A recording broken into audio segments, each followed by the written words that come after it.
Awesome. Awesome. Wow. I want you to really go in a little bit deeper and share with everyone what is the title of your talk and really kind of like what are the key points that you will be leaving people with or sharing with them. The title is There's an App for That. And it came to me one day, actually, while sitting at work. And we know that in corporate America, where there's always apps and they're always creating new apps. And the apps are to improve and it's to simplify the things that we do. And so as I was sitting there and I'm in a meeting and we're discussing these improvements, and it dawned on me that there's an app for you, for your life. And an app is just simply an application.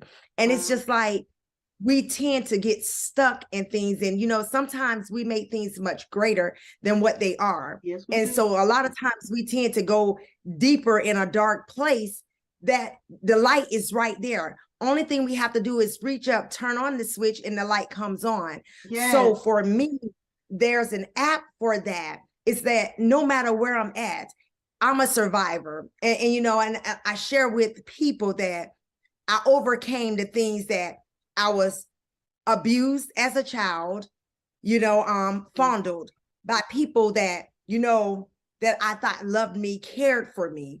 And it was something that I held on to for so many years. And it was just like, I was just mentally, I was just in prison. And, and it was just like, I couldn't go to my parents because I knew my parents loved me. And it was just like, I was stuck in a place whereas I want to tell, but then, but my heart was like, it was protecting the person or the people. And it didn't make sense. But the older that I got, and when I began to realize who I really am and know that I am an overcomer and know that I'm not a victim, no matter what I've been through. And, and it all began to come together. There's an app for that. Yes. And it's just that no matter what we go through in life, we have to find the beauty in all of it, because there's a lesson to be gained. There's purpose in everything that we go through. And sometimes we think it's about us, but it's not about us, because God already know the way that he constructed us. Absolutely. And so I may be strong enough to come out of that and someone else may not be. So God, I know God chose me to be the voice for those that are voiceless.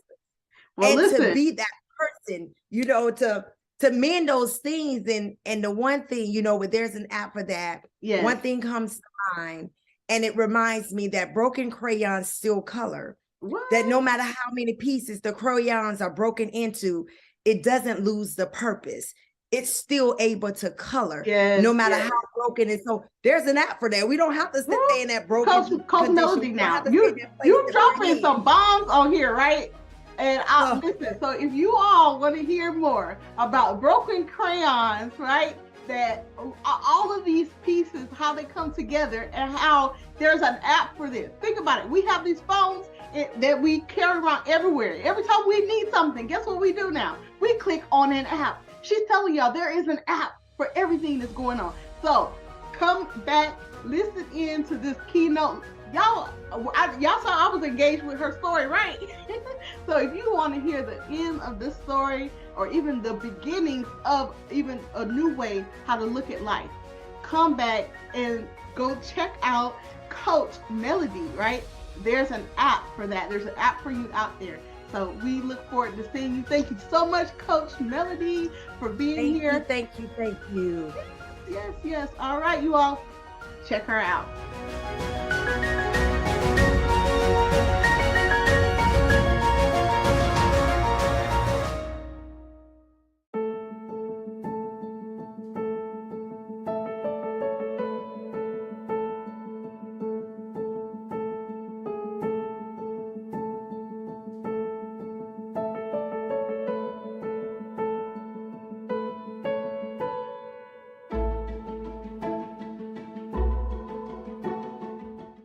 Hello and welcome. I am Coach Melody R., also known as the Forwardologist, and I am so glad that you decided to join me on today.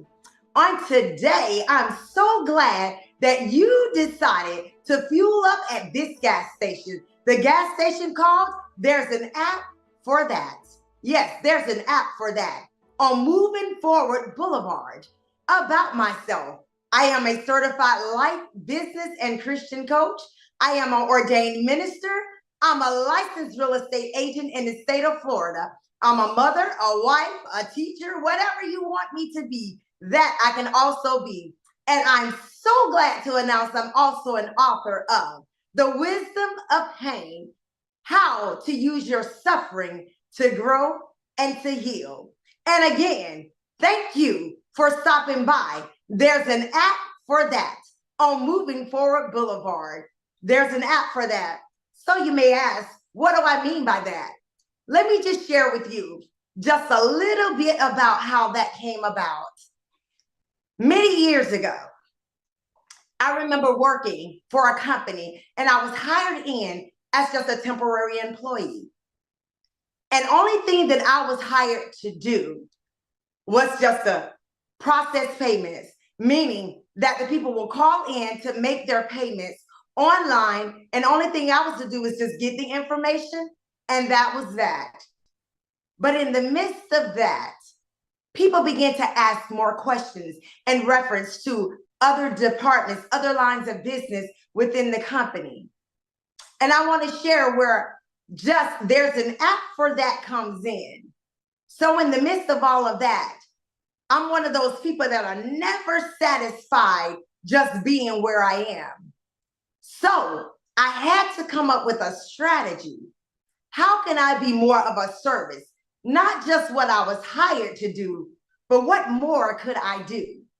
So therefore, I began to gather up all the material for every department within the company.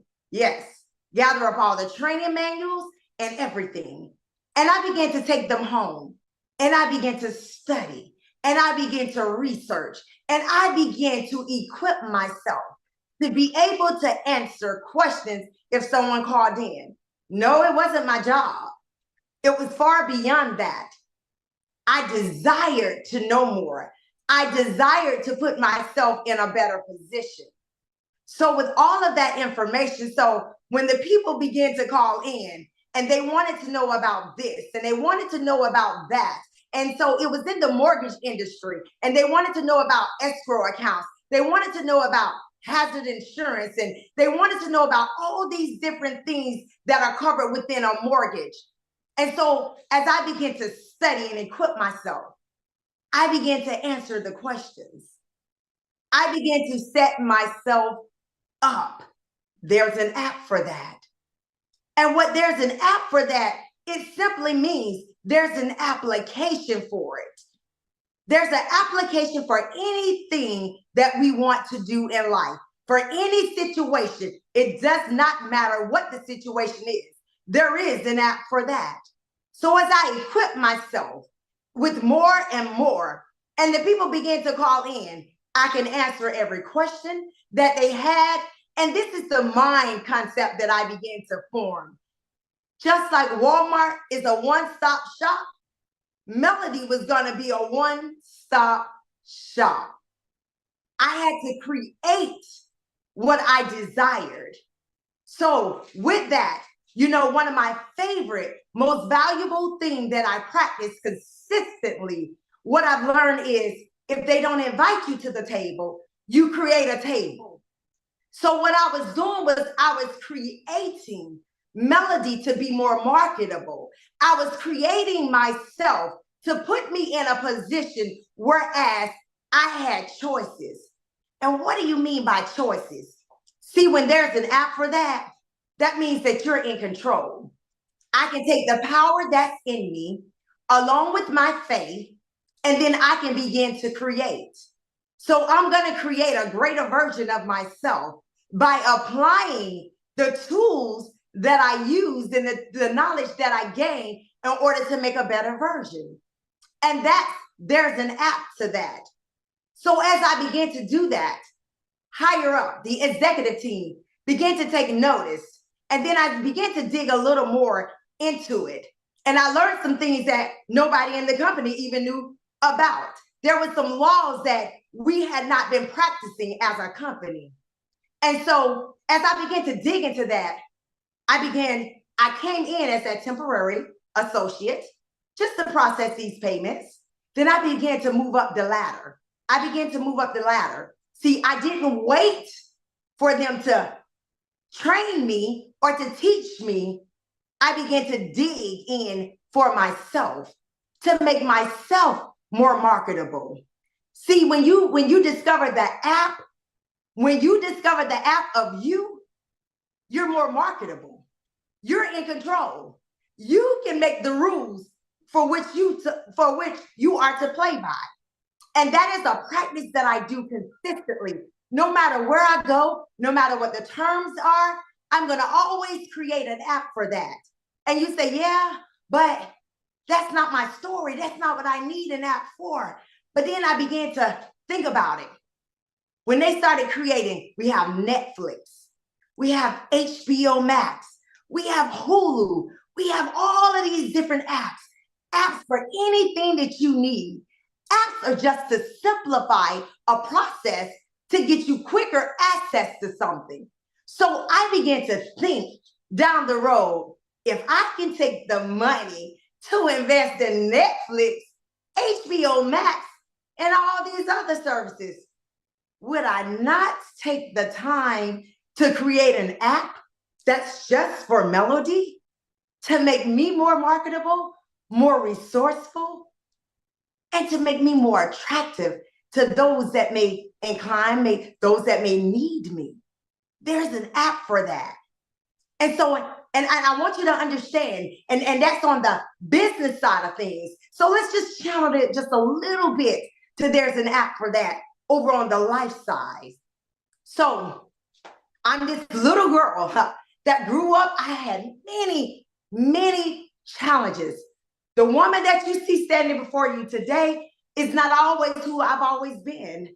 I was that quiet, shy, timid little girl that was scared of her voice, scared of her own shadow. And why?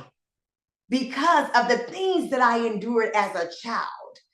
And this is the one thing, and understand when there's an app for that, because I could have simply looked at myself and said, well, I'm just this bruised, this damaged little girl that just suffered. Woe is me. And you know, people just don't understand the things that I've been through. But then I had to create an app even for that. And I oftentimes say, although I was victimized, I was never a victim. Whoa, wait, what do I mean? I was victimized, but never a victim? It's the way you see yourself. And I had to come to the conclusion and I had to realize that it's the way that I receive it in my mind. I can stay a victim or see myself as a victim, or I can be an overcomer and see the beauty and the pain that I had to go through, because there was purpose behind even that. And I realized that there's an app for that. There's an app for everything that we go through, everything. So what I'm saying to you today is that you don't have to be stuck. You can come out of any situation that you're in, create the app. Just take the power that lies within you, take your faith, put them together to go forward for your destiny. There's purpose in everything that we go through. There's an app for that. We don't have to stay stuck. Now, I greatly thank you for taking the time to join me, and there's an app for that on Moving Forward Boulevard, because you're no longer in the place that you were once in. So, again, this is your girl, Coach Melody R., the Forwardologist. You can always reach me on the website at www.theforwardologist.com. And I invite you to just sign on to the website. Take a look. There's a freebie out there. It's called Self Recipe. It's your recipe for life. And I thank you for joining me. And remember, anytime you get stuck, create the app that's just for you. And remember, there's an app for that.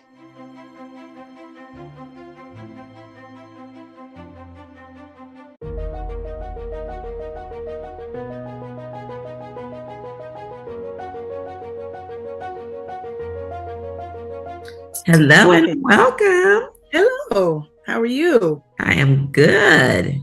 Share with us your name and the name of your business. My name is Beverly Sanders, known everywhere as Rev Bev.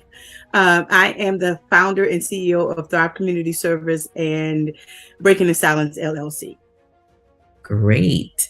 So question, what has been your biggest obstacle that you've overcome? I think my biggest obstacle that I'm overcoming is being a finisher. Like that return on finish is something that, we've been hearing constantly as we have prepared for this great event. So I think that is what's been in my forefront, being a finisher, and then having the accountability, having the support, Black CEO and the SuccessFest, and, constantly seeing people who are where I am, saying who are saying the same thing, that, a return on finish, and doing those things. So I think that's one of the things that's been motivating me to do that, and realizing that I know I have big dreams, and so I have to start somewhere, so I don't even know how I got connected with Trevor or SuccessFest. I just kept seeing them, and I'm just like, is this a scam or what? I kept getting text messages and emails, about, come on, we need speakers. And so I was just like, you know what, let me go ahead and do this. The Lord is like, you pictured yourself on a stage talking to people, inspiring people, saying you have to start somewhere, saying that opportunities have to come from somewhere. So I think the obstacle of just walking in my truth is it. Yeah. Okay, that's good, because the next question is, so why do you choose to help others become successful as you are? I choose that because one is my calling. It's my purpose. My calling and my purpose is to inspire people and help people see beyond where they are, help people see beyond their obstacles, help people see beyond the circumstances, and see hope in themselves. So many people are lost. And even in the body of Christ, saying, because, I am ordained reverend. So, and I've been doing youth ministry with youth and young adults for over 30 years. And, just helping people see beyond where they are. So there's so many people out there who want so much out of their lives, but they're often stuck where they are. And they cannot visualize themselves or see themselves beyond where they are. So just kind of, my mission, my purpose is just to empower people. So I'm always the person that people are just like, you know what, if I want to stay where I am, I'm not going to call her right now. I will call Rev Bev when I'm ready to get inspired and motivated to move to the next step. But if I want to sit right where I'm at right now, I can't handle her cheerfulness or her empowerment all the time. So I'm a person that empowers and inspires people. Well, good, because that answered the next question was, what was your biggest hope for those who you're called to serve? And so my biggest hope is for them to definitely see beyond where they are and know that they are worthy and that they matter. Saying that God made us all fearfully and wonderfully. And that when you were formed in your mother's womb, you were predestined to live a life of purpose and to be a person of purpose. And sometimes people are not around people who can instill that in them, or people who can pull that out of them. So I see strength when other people see weakness. And so my hope is that people will learn to walk in their purpose and really see and understand who God created them to be, and to walk in that. I love it. So your last question is, how do you plan on making this world a better place? By inspiring and empowering as many people as I can. I think my main focus is not just in particularly women, but young people and young adults, in particularly young adults, because our young people are getting into adulthood, and people, once they turn 18, people stop remembering that they still need guidance, that they still need help, and they become 18 or 19, they go off to college or They're not doing anything, and then now they have to learn to be an adult by being an adult without getting, the help from adults. So it's being able to lift up this generation that we have now, because this generation is going to be the people who are going to be in place when we're senior citizens. So they need to be empowered to walk in their destiny, so helping young adults and young people, find their purpose and help them realize that you don't have to wait till you're 40 or until you're 45 or until you're 30, that you can do it now, because God knew who you were when he created you. So that is my drive right now, in particularly young Black, young adult women, helping them find their purpose. I love it. Thank you for all that you do. Thank you for all that you do. Thank you. Thank you. Well, that concludes the interview. So thank you so much. You're welcome. Thank you.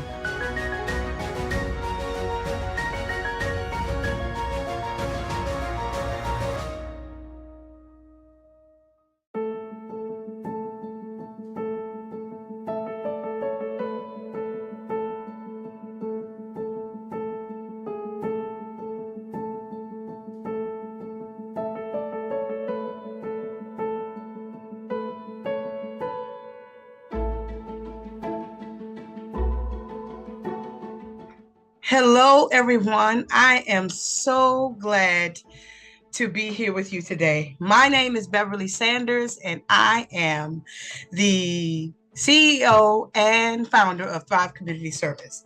Today, I want to talk to you a little bit about breakthrough. My talk is about breakthrough. Breakthrough, the secret sauce is you. Who are you? Who am I? Why are you here? Why am I here? They asked me to write down my name and who I am. So I think very seriously and consider writing down the truth. Inside of me, there is what? What is going on in the inside of you? What lights your fire? What is keeping you from discovering your passion and your purpose? What is keeping you from putting yourself first? What is robbing you of your identity?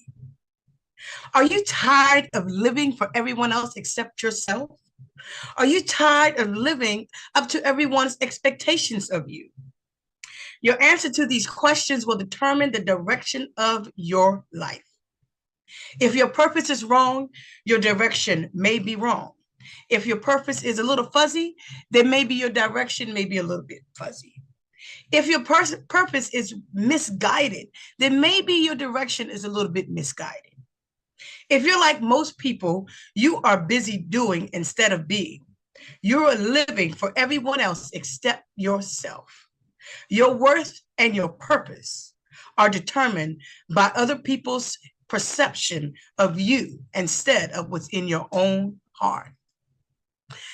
You are allowing your worth and your purpose to be determined by your relationship status, whether you're single or married, divorced or widowed, your bank account. You are allowing your purpose to be determined by what? You fill in the blank. It is time for a breakthrough. It is time to look at the person in the mirror. It's time for you to find your passion. It's time for you to find your purpose, and time for you to prioritize you. It is time to live an inspired life, because the secret sauce is you. So I want you to take out your phones. I know you have them near you. And if you can, grab a mirror. It's time to look at the person in the mirror. So if you're using your phone, open up your camera to the selfie mode. With your camera or your mirror, I want you to sit up straight, and I want you to look at yourself in the mirror, or to look at yourself in your camera. What do you see? And I'm not talking about surface stuff. Like I see a mom or a dad, or, you know, I look good, or I'm pretty handsome, or I see a husband or a wife. What do you see under the mask that you wear every day? Under your titles, underneath the surface of the very core of who you are? What do you see under the makeup?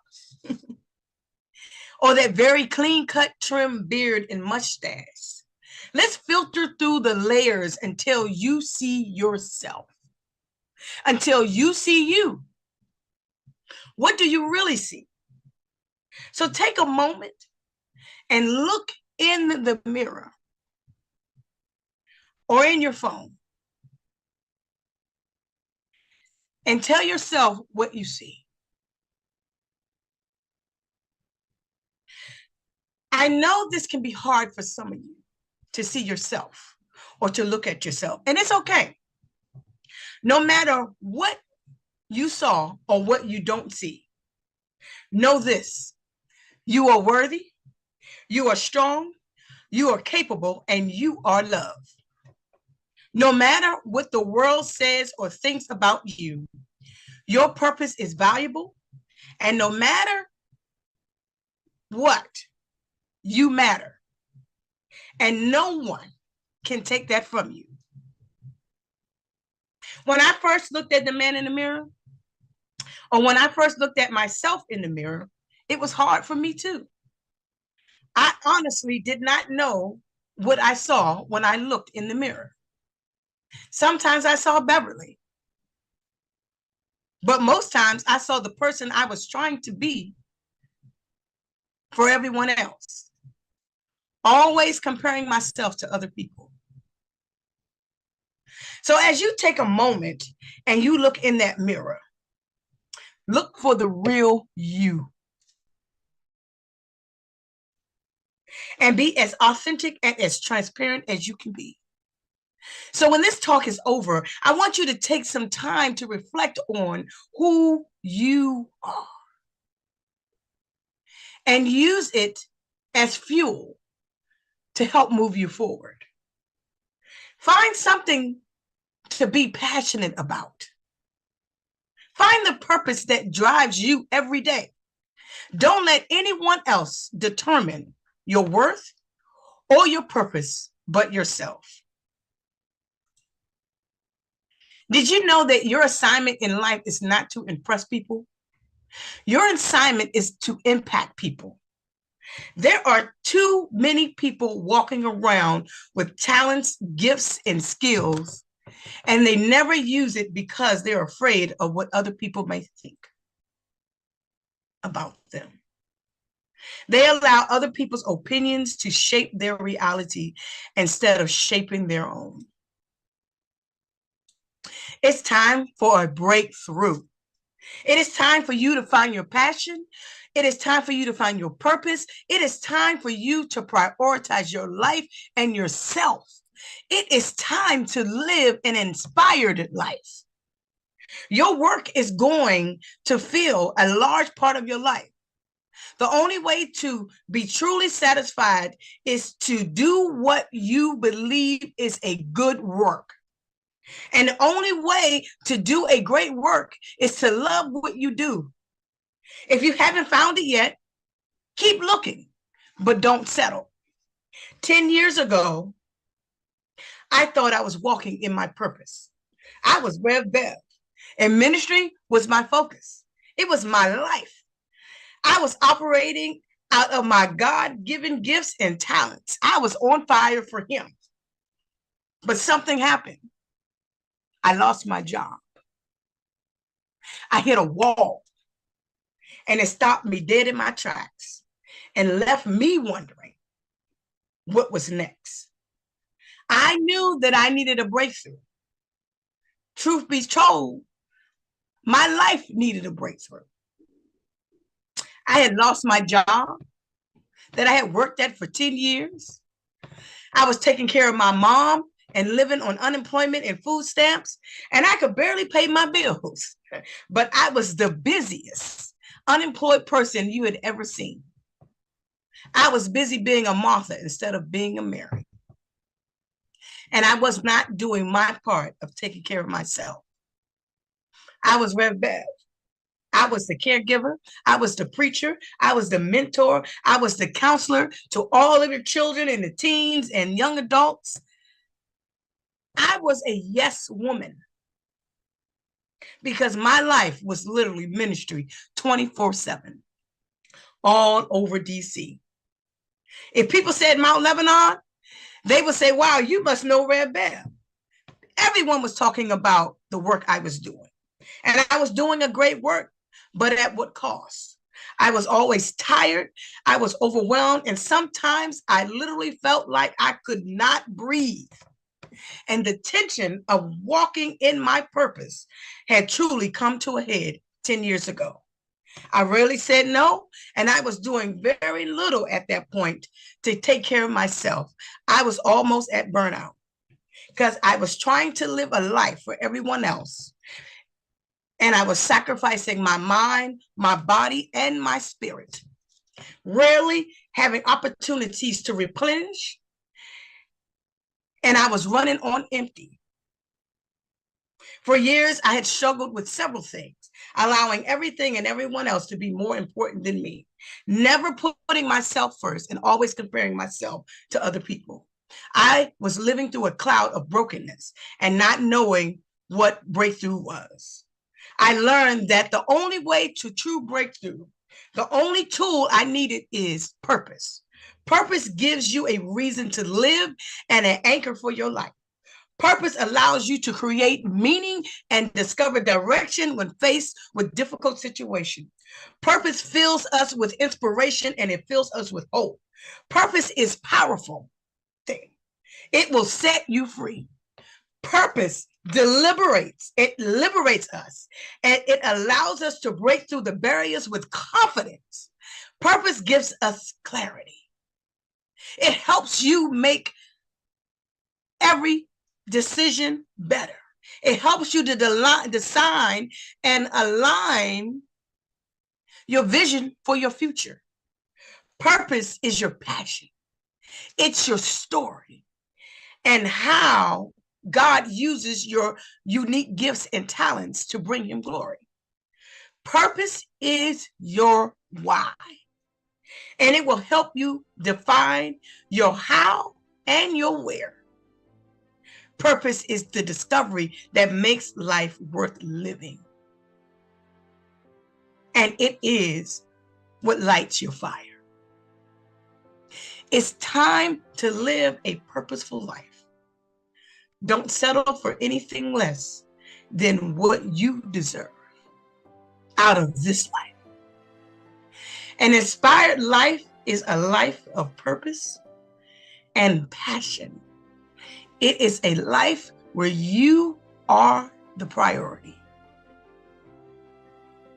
So prioritize your life, your purpose, your passion, and your time, and most importantly, you. You know why? Because the secret sauce is you. Thank you.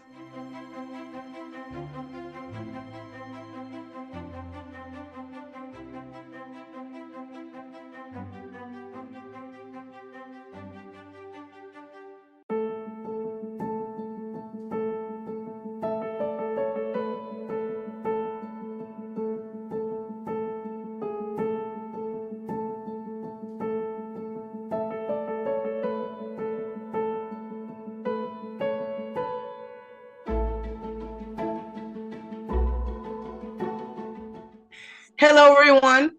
My name is Beverly Sanders, and I am the CEO and founder of Thrive Community Service and Breaking the Silence, LLC.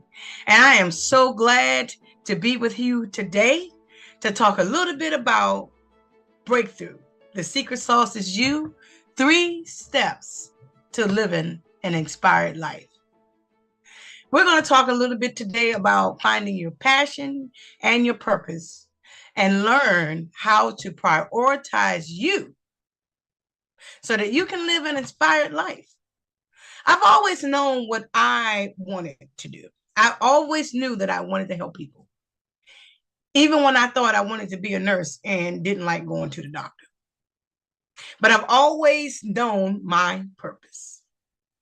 And even though I knew my purpose, and I knew what made my heart smile and what gave me joy, the one thing I forgot about was me. I was doing a great work. I am doing a great work. And I was doing things well, but I was living for other people and not living for myself. I was making everyone else a priority and not making me a priority and not putting myself first. So today we're going to talk a little bit about your passion.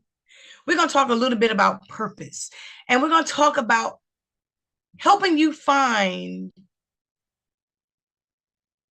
your passion and purpose and helping you prioritize your life and yourself. And to learn the importance of putting you first. So before we get started, there's a poem that I used to use called I Am. And I used to use this poem when I wanted to help people, young people, adults, men, women, didn't matter. When I wanted to help them discover what they wanted out of life. When I wanted to help them discover who they were.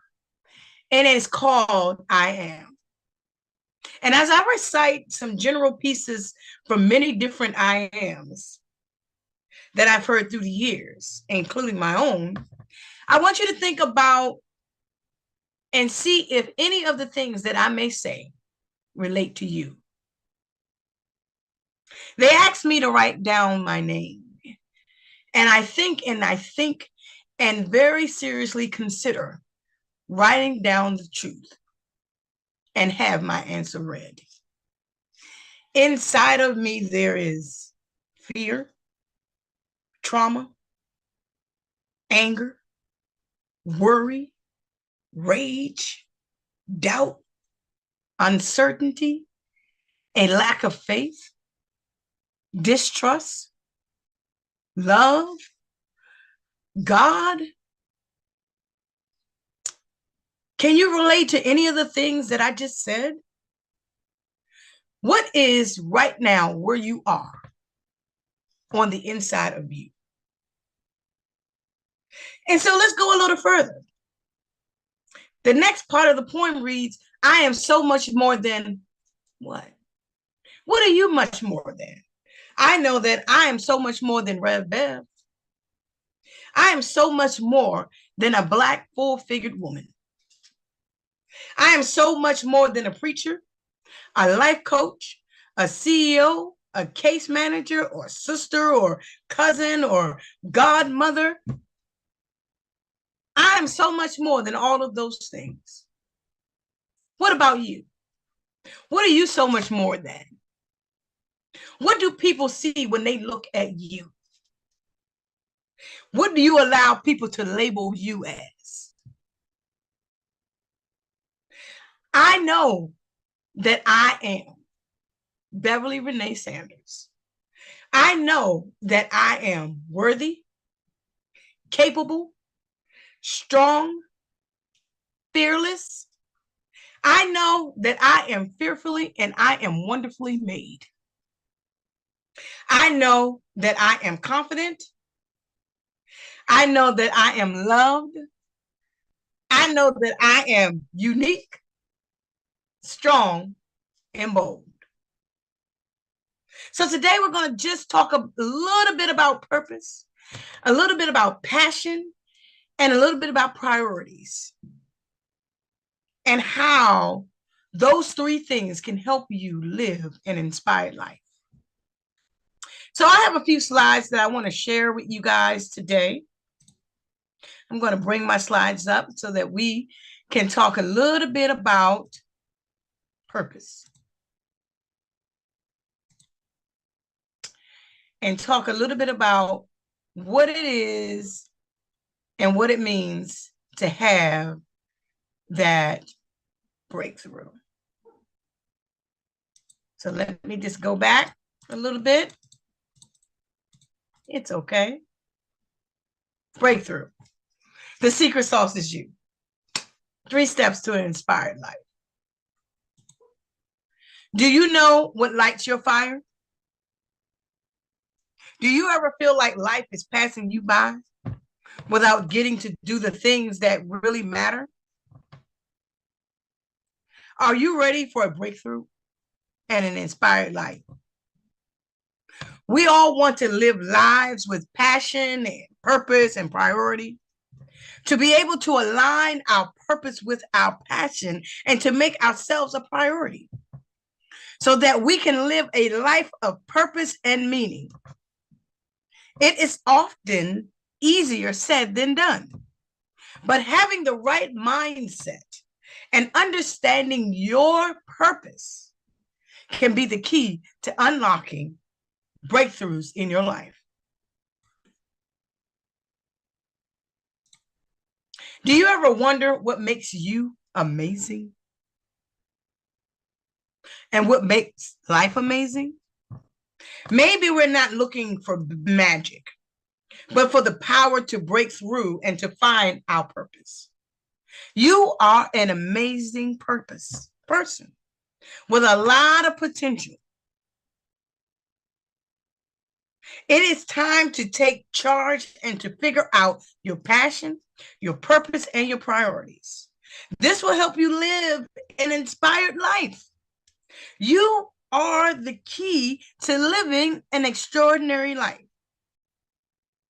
So, there are 3 steps that we're going to talk about today that can help you start your journey to this self-discovery.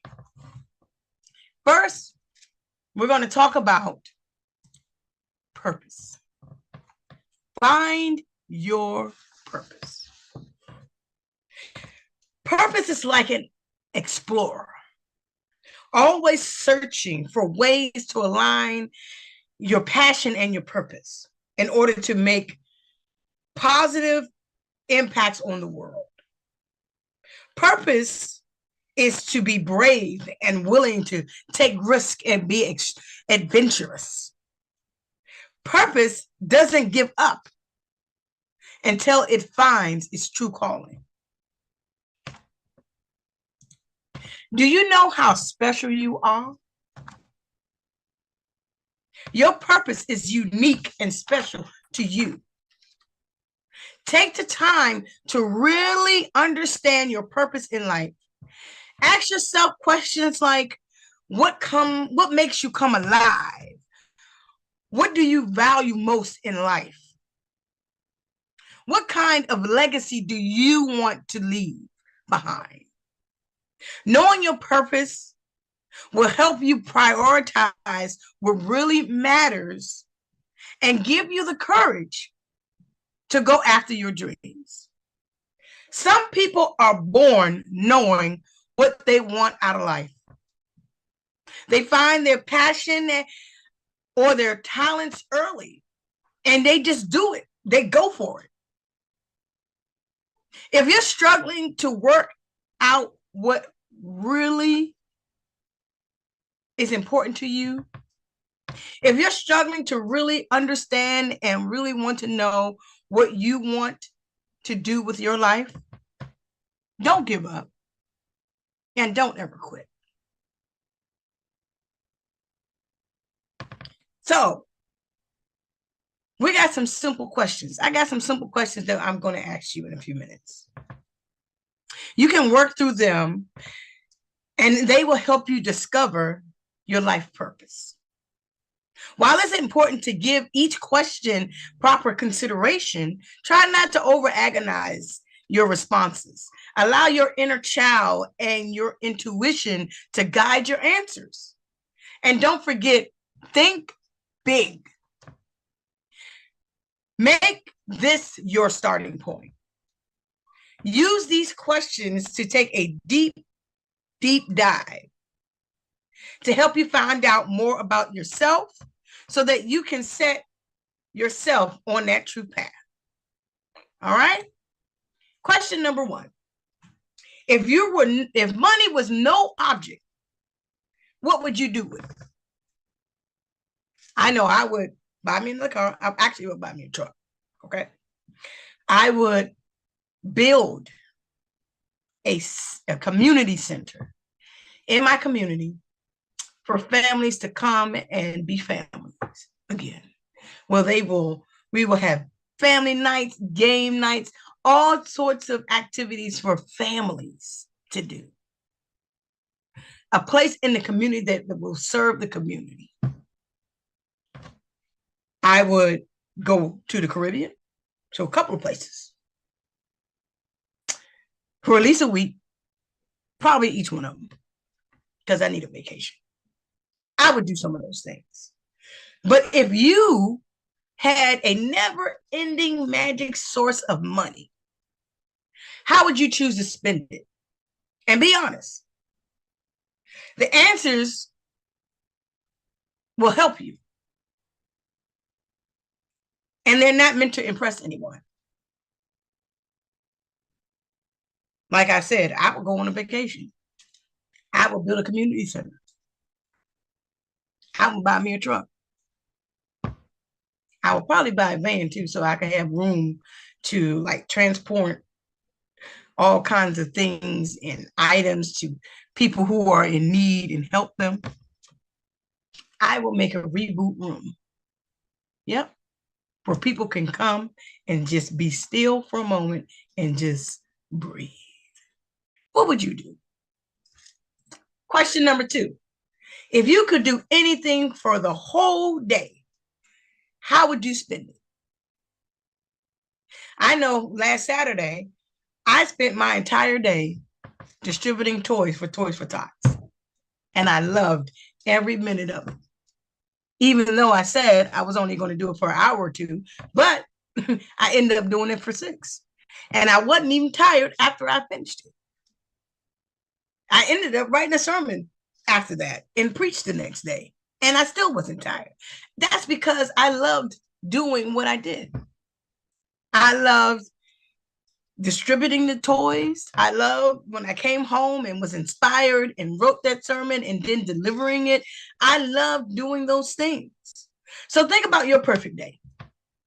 And then it's okay if you want your perfect day is lying in the sun. Even if your perfect day is binge watching Netflix, because maybe you need some rest. That's a part of prioritizing you, right? Try and describe your ideal day and be as detailed as you possibly can. Step number 2, passion.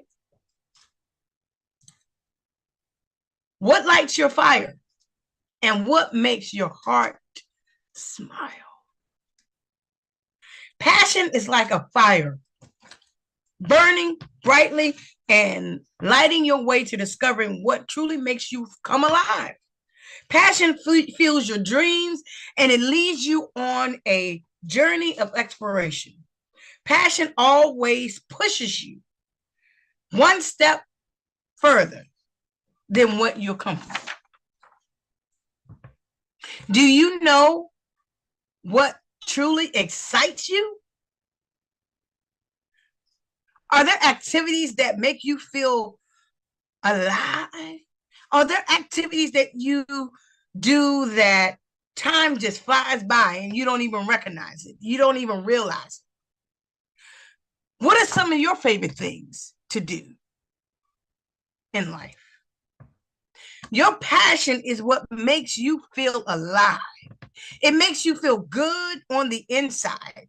It is what excites you. It is what drives you.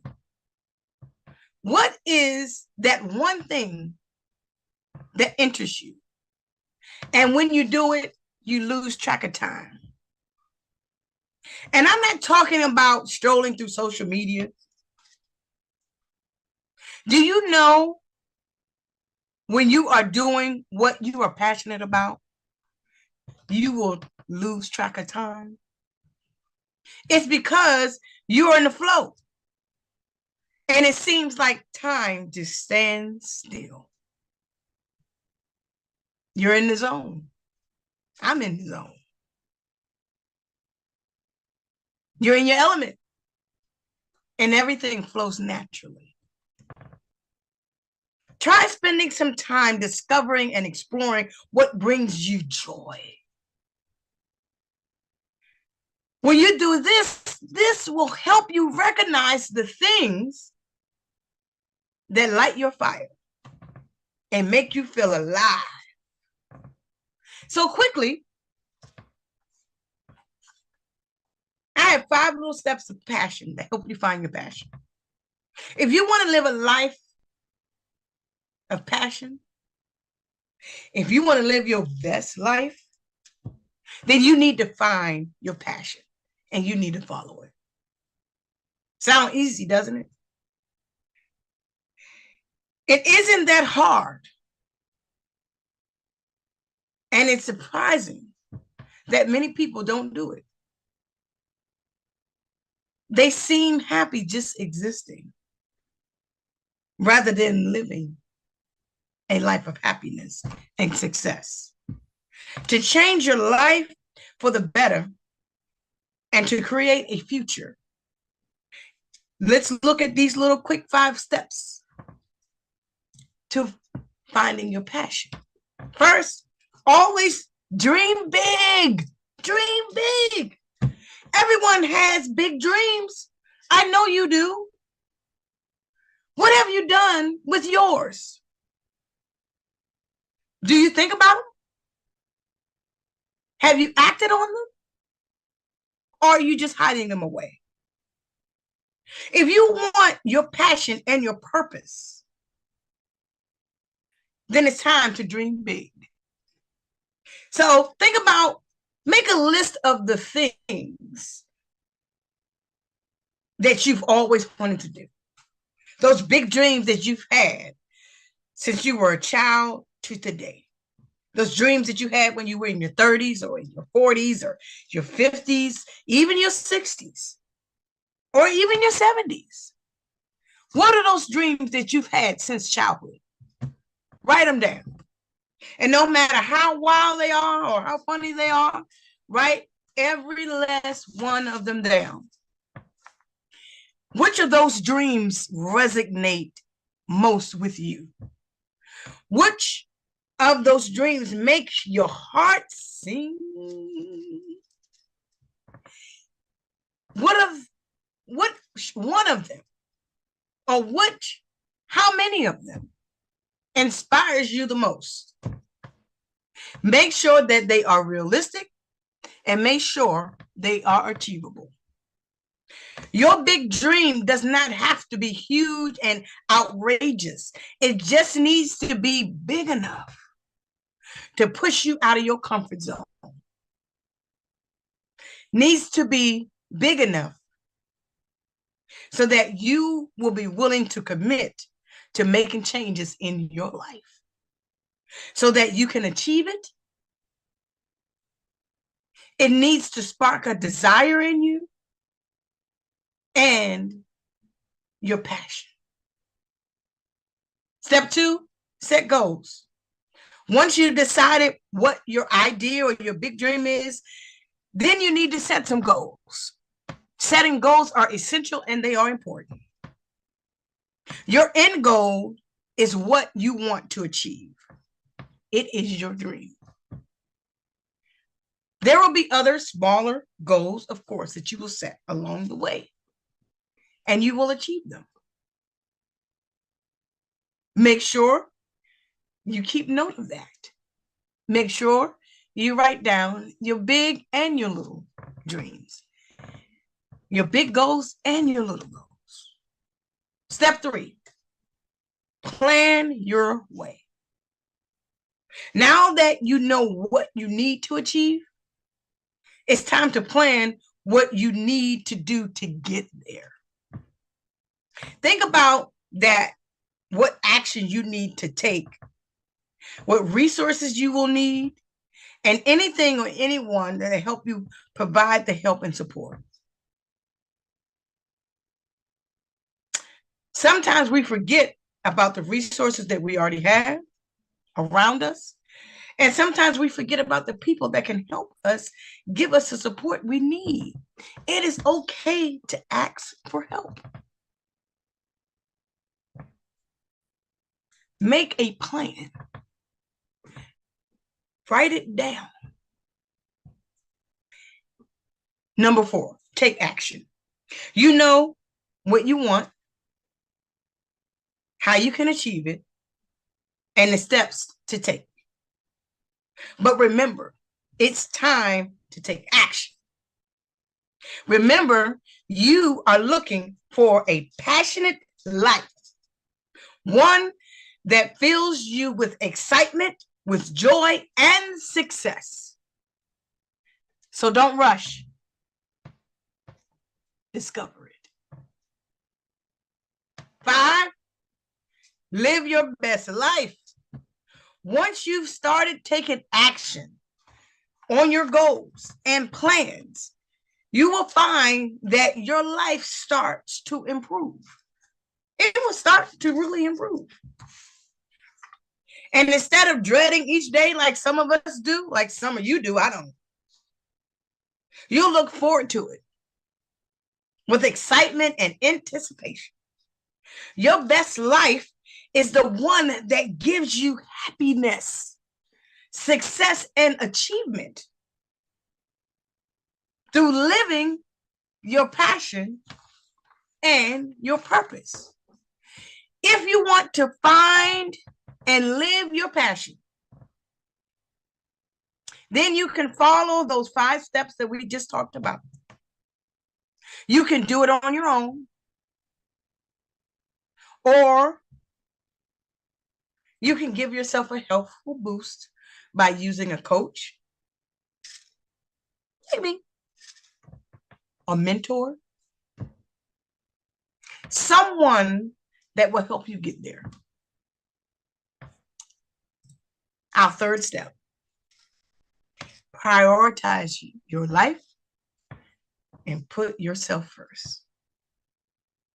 So you got passion, purpose, and everyday life. Whoo, balance is what we got to learn. Priority is like a navigator, finding balance between passion, purpose, and everyday life. Priority helps you stay focused while making sure that all of the areas of your life are given their due attention. Priority keeps you and keeps us grounded on our goals, so that when we reach them, we will reach them with clarity and focus. When you put yourself first, it does not mean that you are being selfish. Putting yourself first is essential and it is necessary. It means that you are making your well-being and your development a priority. You will make better decisions for yourself when you take care of your needs. When you prioritize yourself, it allows having the energy and capacity needed to be present with others without feeling overwhelmed or resentful. I was reminded this morning that you love your neighbor as you love yourself. And in order for you to be everything that you want to be for everybody else, you have to first be those things for yourself. So that means it says love your neighbor as you love yourself, that you have to love you first.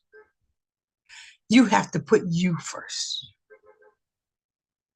When you prioritize yourself, it allows you to have that energy and the capacity needed to be present with everyone else. You will be able to make more meaningful connections with others, and you'll be able to embrace your life more fully. Ultimately, you will prioritize yourself.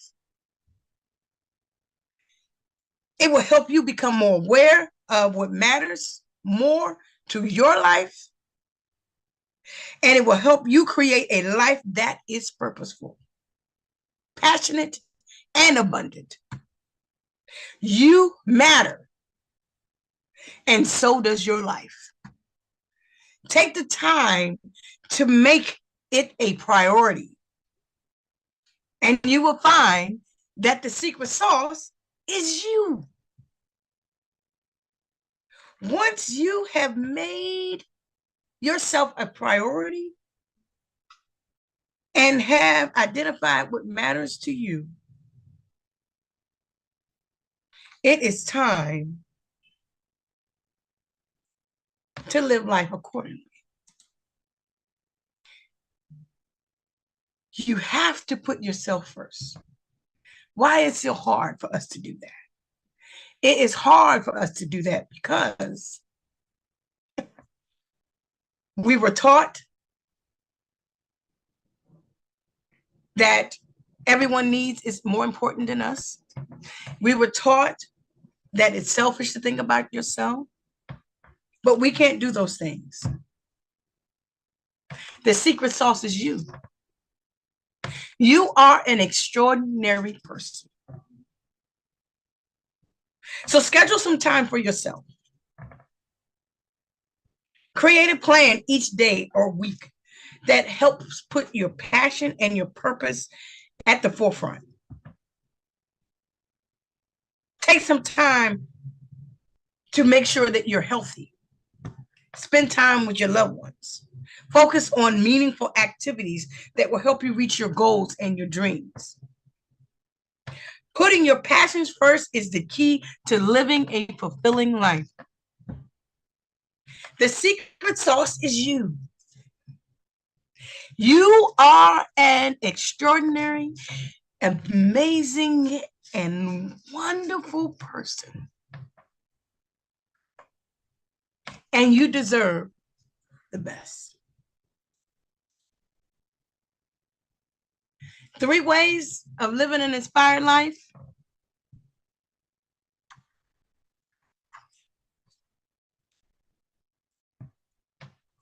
Live with purpose. Don't forget to celebrate yourself.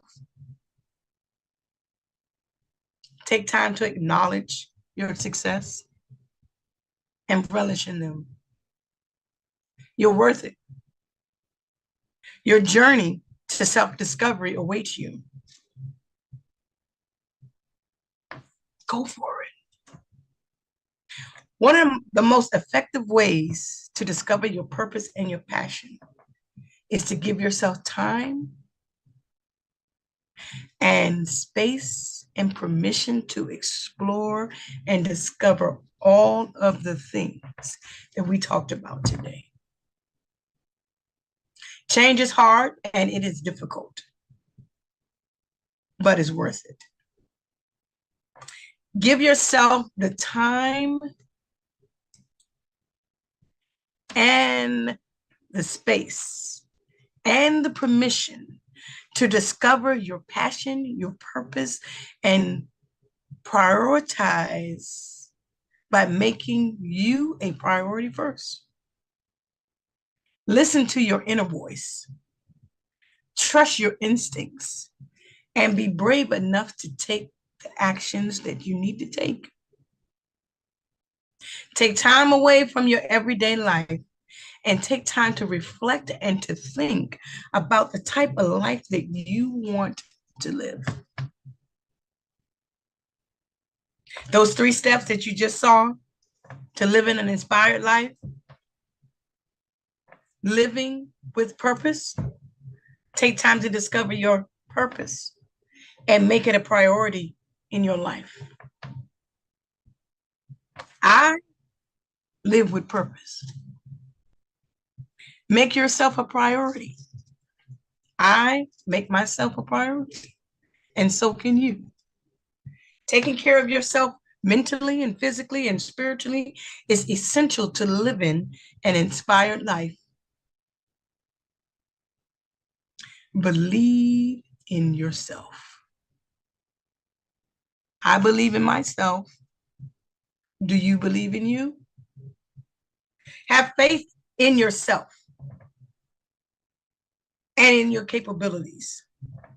You are capable of achieving anything that you set your mind to. The secret sauce is you. Don't let anyone tell you that you can't do something or that you aren't worth it. Believe in yourself and enjoy the abundance of life by taking action on your purpose, your passion, and your priorities. You matter. Your life matters, and your life has meaning. Discovering your purpose allows you to live an inspired life and to be your own hero and your own cheerleader. Start the journey by unlocking breakthroughs today. It is never too late to start living an inspired life. It is never too late to live a life full of purpose, passion, and priorities. You got this.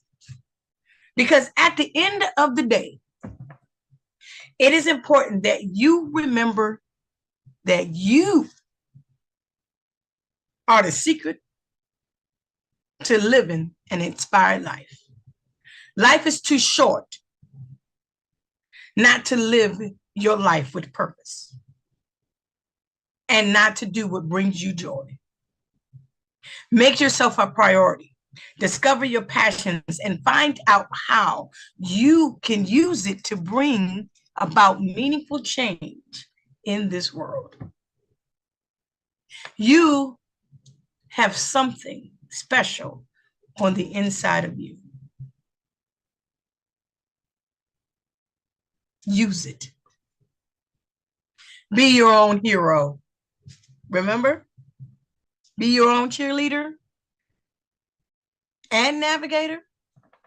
There is no limit to what you can achieve when you make you a priority. You have the power to be and to do whatever you want. So don't let anyone or anything stop you from achieving your dreams. You matter. And that is the secret sauce. Know that and go out there and show the world what's on the inside of you. You can do it. Believe in yourself and stay focused on what makes the most of your life and make the most of your life. The secret sauce is you. Now go out there and show the world that you've got it. You are fearfully and you are wonderfully made.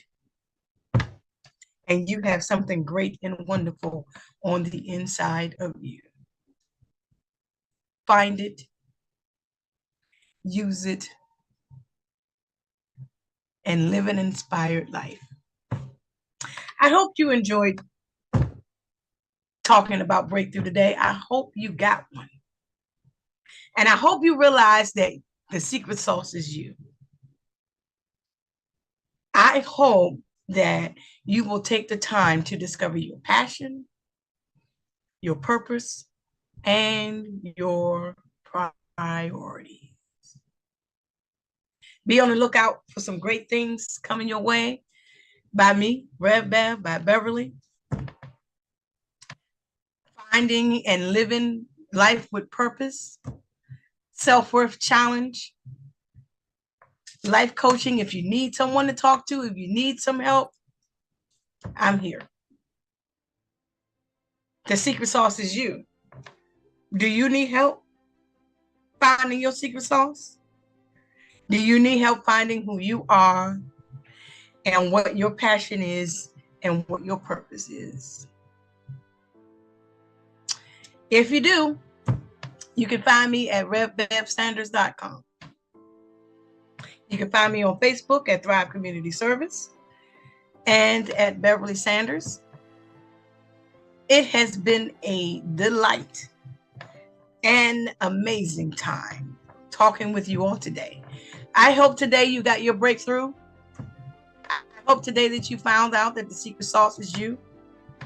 And I hope today you begin to discover your passion, your purpose, and your priorities so that you can live an inspired life. Thank you.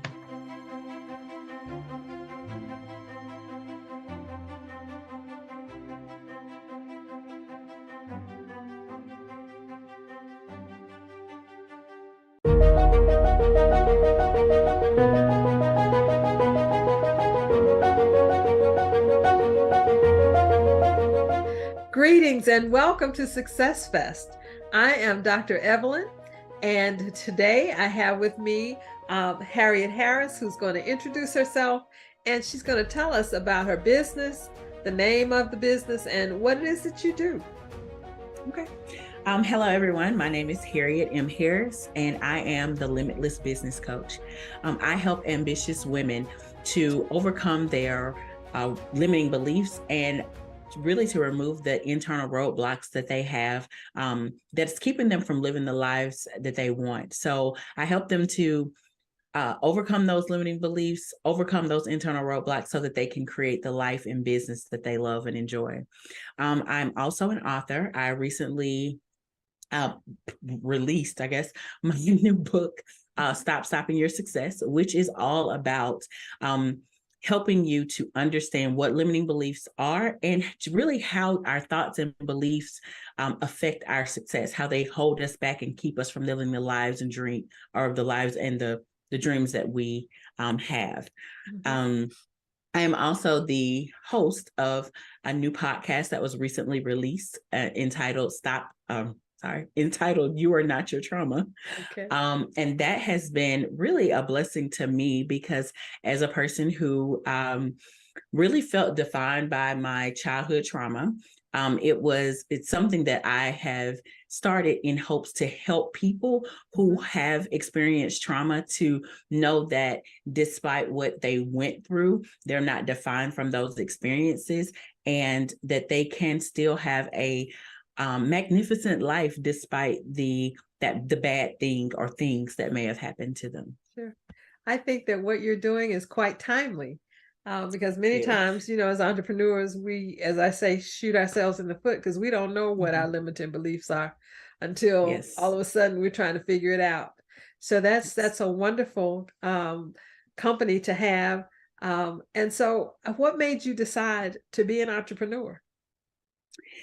Well, honestly, entrepreneurship has been with me my entire life. My dad was an entrepreneur. And even when I started in the corporate world, I started right out of college working a corporate job. There's always some itch to do my own thing.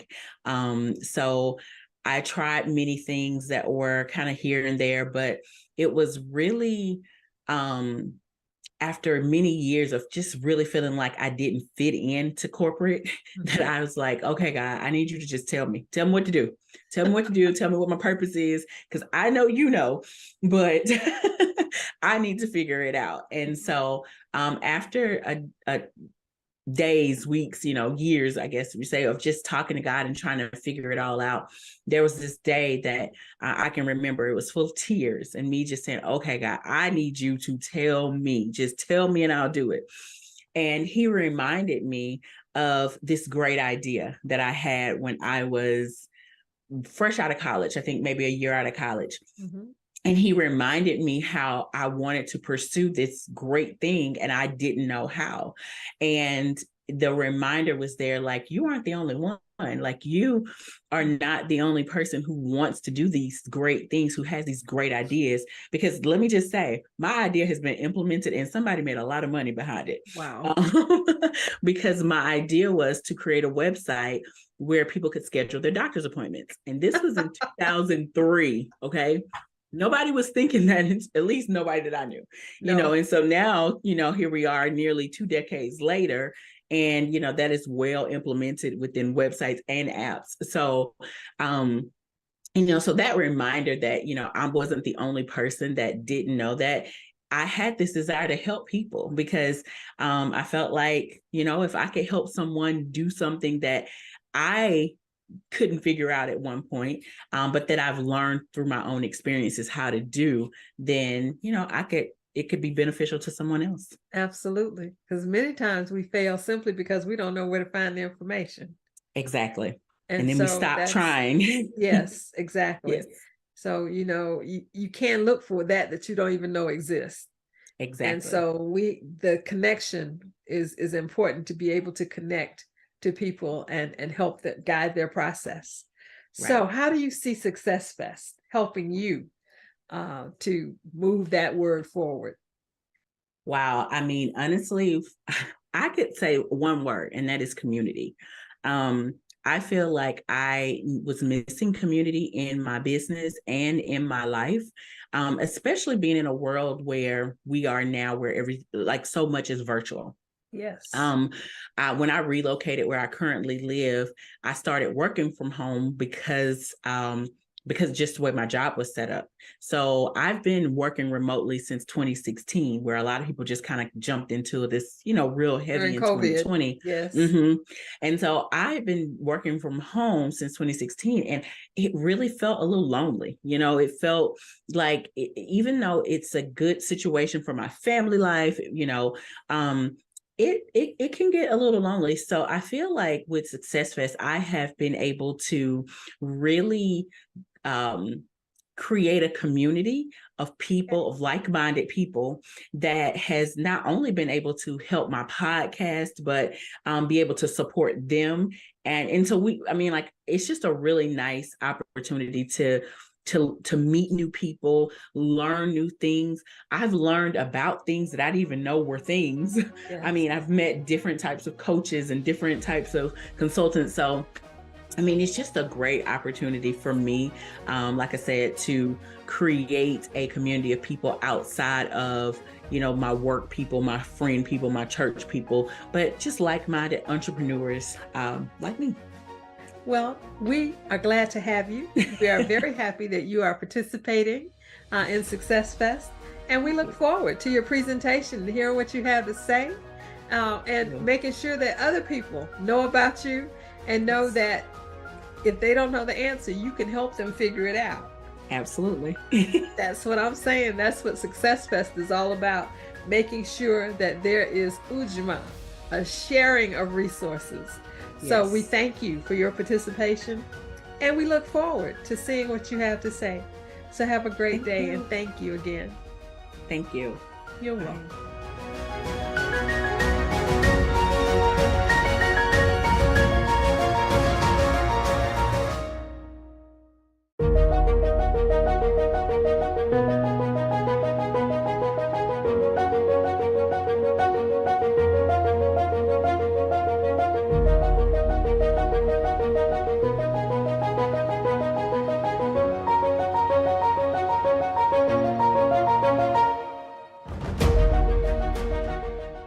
Have you ever felt powerless? There was a time in my life where I would often say, if something bad is going to happen, it'll happen to me. Why? Because my life felt like it was full of challenges. Starting as early as 10 years old, when I experienced a very traumatic childhood trauma. Then I grew up and I got married, and well, that was its own roller coaster. I spent nearly 2 decades in a career where I felt overlooked and that my talents and abilities often went unrecognized.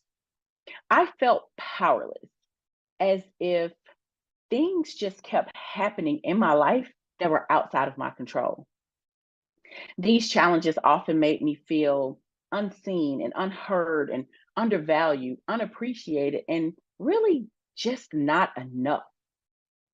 Whenever something bad happened in my life, somehow, some way in my mind, it got linked back to the trauma I experienced as a child. I would go down these rabbit holes thinking how if that one bad thing had not happened to me, my life would be so different. After attending a women's wellness conference, I returned home fired up from everything that had been poured into me during that conference. I was ready to release all the negative things that I'd been holding on to. And then my reality hit me smack in the face. I realized I had been dragging around decades of hurt and pain, embarrassment, abandonment, and betrayal as a result of what happened to me when I was just 10. Not to mention all the limiting beliefs that had been created by the self-blame that I placed upon myself. I began thinking, girl, why have you been blaming yourself for all these years, over 3 decades, for what someone else did to you? Just the thought of it was irritating, to say the very least. I was also quite frustrated and annoyed because the reality was I'd spent a lot of years allowing my negative thoughts to sabotage me over and over and over again. I'd done the work to forgive the people that hurt me and betrayed me years ago. But one thing I failed to do was to forgive me. And it was time. It was time to let it all go. I had to. And I finally did. I finally forgave myself. Charles Swindoll says, life is 10% what happens to me and 90% of how I react to it. So it was past time that I reacted differently and realized that each moment moving forward was all about a choice. And the choice was mine. The choice I made to forgive myself changed everything because that is when my healing finally began. That is when I began to see myself as the gem that I was created to be. That choice prepared me for a quiet moment when the Holy Spirit whispered into my ear, "You are not your trauma." Those were words that I never knew I needed to hear, but I absolutely needed to hear them. Prior to beginning my healing journey, I seriously doubt that I would have been able to really receive that message because for years, I had been so stuck in allowing my traumatic experience to define me. So, despite the childhood trauma and the marriage drama, I survived. I survived to thrive. I am not powerless, and neither are you. It's been said that every ending leads to a new beginning. And I had to end blaming myself to begin to forgive myself. I had to end feeling that life was unfair so that I could start living with abundance and gratitude. I had to end feeling like a victim so that I could start being powerful and take responsibility for my own happiness. I had to end feeling like I could never be enough so that I could start being exactly who God created me to be. So I challenge you to consider this. What do you need to end in your life in order to create your new beginning? Now, I know my story is not entirely unique. I'm sure many of you have experienced something similar. But I want you to know that if you're carrying the weight of blame and shame or feeling powerless and stuck like I did for so many years, just know that you aren't alone. And know that it is possible to move from the pain of trauma and challenges that you encounter in life. You see, when the Holy Spirit whispered those words, "You are not your trauma," with me, those words remained in my spirit for weeks. And I wasn't sure just what I was being tasked with. I knew it was something that I was supposed to share, but I wasn't quite sure in what manner that I needed to share it. I now realize that not only was I supposed to tell each and every trauma survivor under the sound of my voice, "You are not your trauma," I was also supposed to provide you with tips on how to triumph after you've gone through a traumatic experience. So, what I'm going to do is give you 3 tips to triumph after experiencing a trauma. First of all, let's be clear. Your trauma is not who you are. You are more than the things that have happened to you.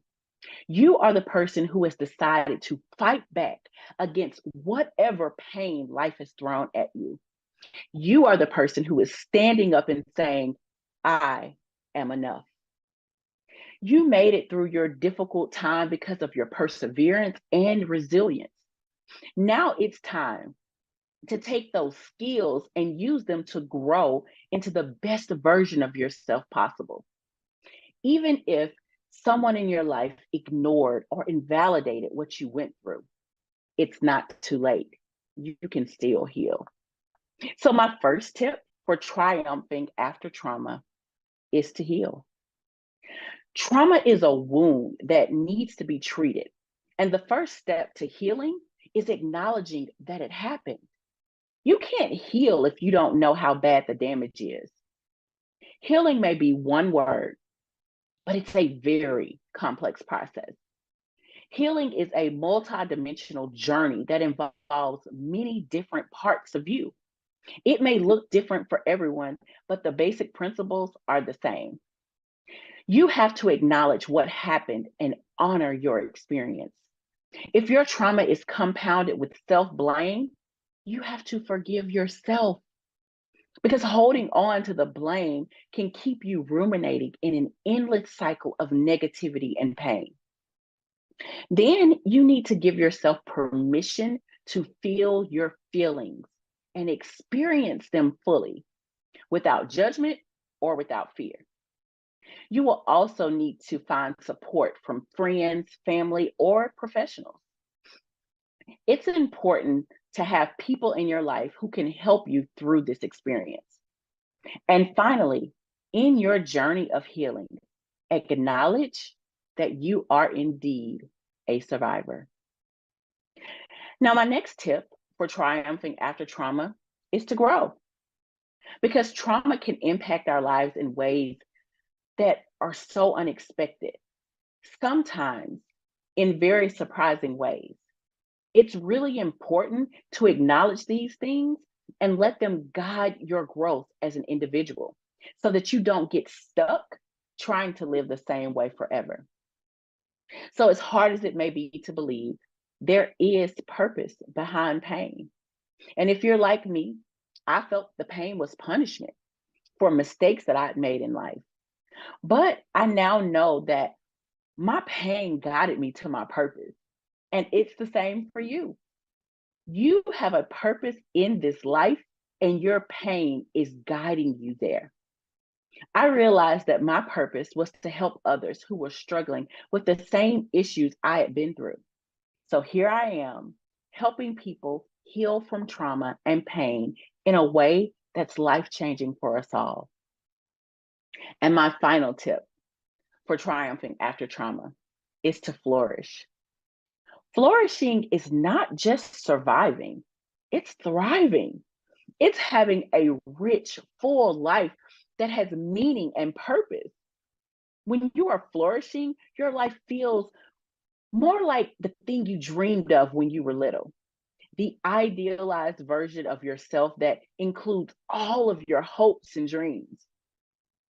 I believe that part of thriving after trauma is accepting that you will never be the same again. Now, this doesn't mean that you are less of a person or that something bad has happened to you.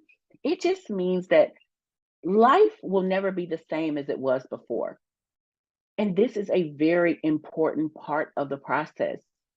You can't just survive trauma. You have to thrive after it too. This also means making sure that you are taking care of yourself and your mental health, as well as continuing to do things that make you happy. So after you've done all the work, on yourself to heal and to grow, it's time to reap the rewards and flourish. It's time to put the past behind you and move forward. It's time to create new dreams and goals that align with who you have become and what you want for your life moving forward. No longer does your past define you, because you are not your trauma. I'm Harriet Harris. I am the Limitless Business Coach, and I help ambitious women remove internal roadblocks and overcome limiting beliefs so that they can finally create a life and business that they love. If overcoming trauma is something that you desire to do, please check out my podcast, You Are Not Your Trauma, which is available on iTunes, Spotify, and Google Podcasts. Learn more about the podcast at www.youarenotyourtraumapodcast.com or connect on Facebook and Instagram. And if you're ready to live a life of thriving and not just surviving, then grab a free copy of my ebook, Limitless Living: Face Every Adversity Regardless.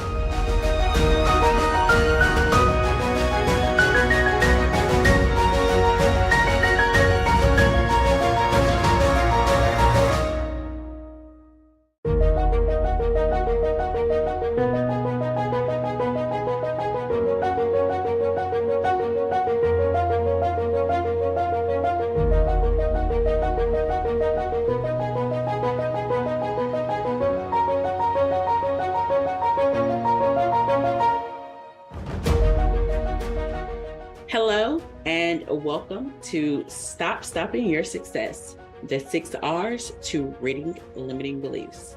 I'm Harriet Harris, and I'm so glad that you're here today. Now, I won't bore you with details and bullet points about me, but I do want to start by asking you a question. Have you ever felt stuck? Like you wanted to do more, be more, achieve more, but you just couldn't manage to get where you wanted to be in life? I know I have. There's actually a time in my life where I would say, if anything bad is going to happen, it'll happen to me. Why? Because my life seemed to be full of challenges. And a lot of times when we're facing challenges, we feel like we're the only ones in the world. But for me, those challenges started at the very early age of 10 years old, when I experienced a traumatic childhood trauma. I grew up, I got married, and well, that was its very own roller coaster. I spent nearly 2 decades in a career where I felt overlooked and my talents and abilities were often unrecognized. I often felt powerless, as if things in my life just kept happening to me and I had no control. These challenges made me feel unseen, unheard, undervalued, unappreciated, and really just not enough. Have you ever felt that way?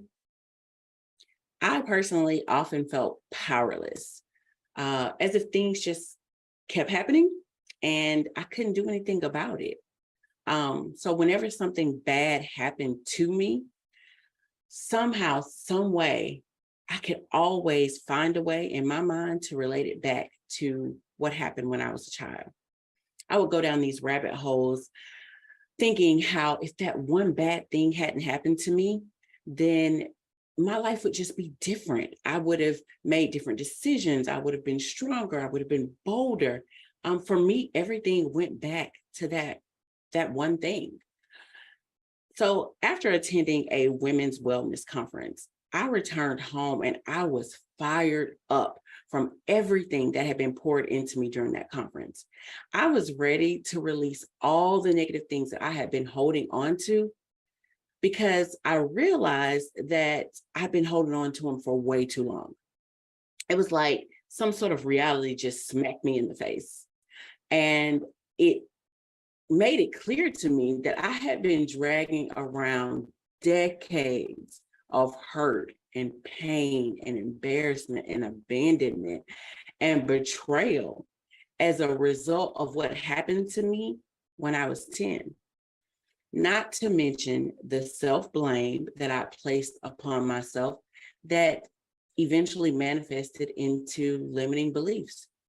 You see, up until this point, I had no idea the power of my beliefs and my thoughts and the impact they could have on my life and ultimately my success. Charles Swindoll said, life is 10% of what happens to me and 90% of how I react to it. See, I had been stuck in a negative loop and it was time to break out of it. I began to realize that if I wanted my life to change, then I had to change my thoughts and beliefs. I came to realize that each moment moving forward was all about making a choice. And if I wanted things to be different in my life, then I needed to show up differently. I needed to think differently, and I needed to believe differently. See, at this point, I realized I had two choices. I could either continue to be a victim of my circumstances, or I could make a choice to be the creator of my own life. And I chose the latter. I started by finally forgiving myself. It took 3 decades, but I did it. And once I did, I began to see the world as a place of unlimited potential, where my dreams were possible. I began to see myself as someone who could create anything I wanted in my life by simply deciding what I wanted and then taking action toward it. That one choice that I made to forgive myself, it changed so much for me. The reality was that my negative thoughts and beliefs were holding me back because I didn't believe in myself. I expected bad things to happen, and I didn't think I could do anything about it. Isn't that just crazy? But by making a conscious effort to change the negative thoughts and beliefs I had about myself, I began to create new thoughts and new beliefs that were more aligned with the life that I wanted to live and the person that I wanted to become. And you can do the same. You just have to decide that you are finally ready to stop stopping your success. So if you've ever wondered, what's stopping you from living the life you desire, the goals you want to achieve, or the success that you want to have, I'm here to tell you what it is. What's stopping your success?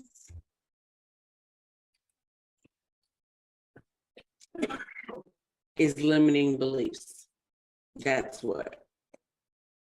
Now, you may be wondering, how can thoughts and beliefs affect my success?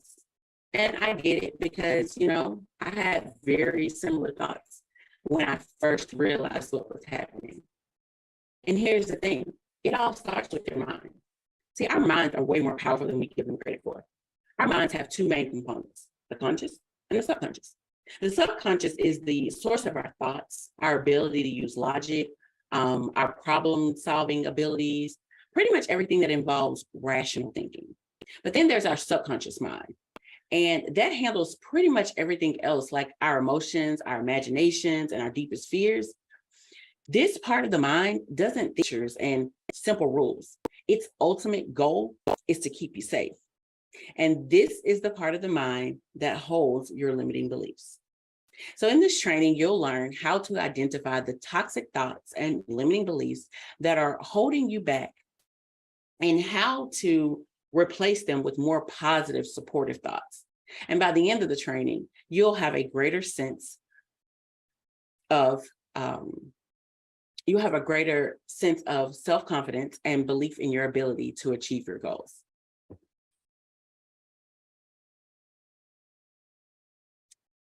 So in order to stop stopping your success, you need to begin by assessing your thoughts. Like I said before, thoughts are powerful, way more powerful than I ever imagined. And they have the ability to influence how you feel and what actions you take, and ultimately how successful you are.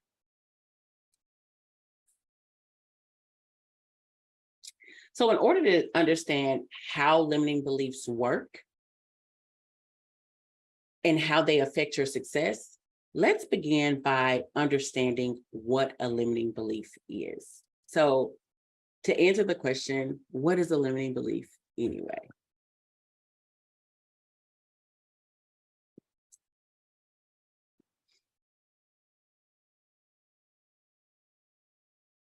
Okay, limiting beliefs are stories about yourself and about the world around you that your subconscious mind believes to be true.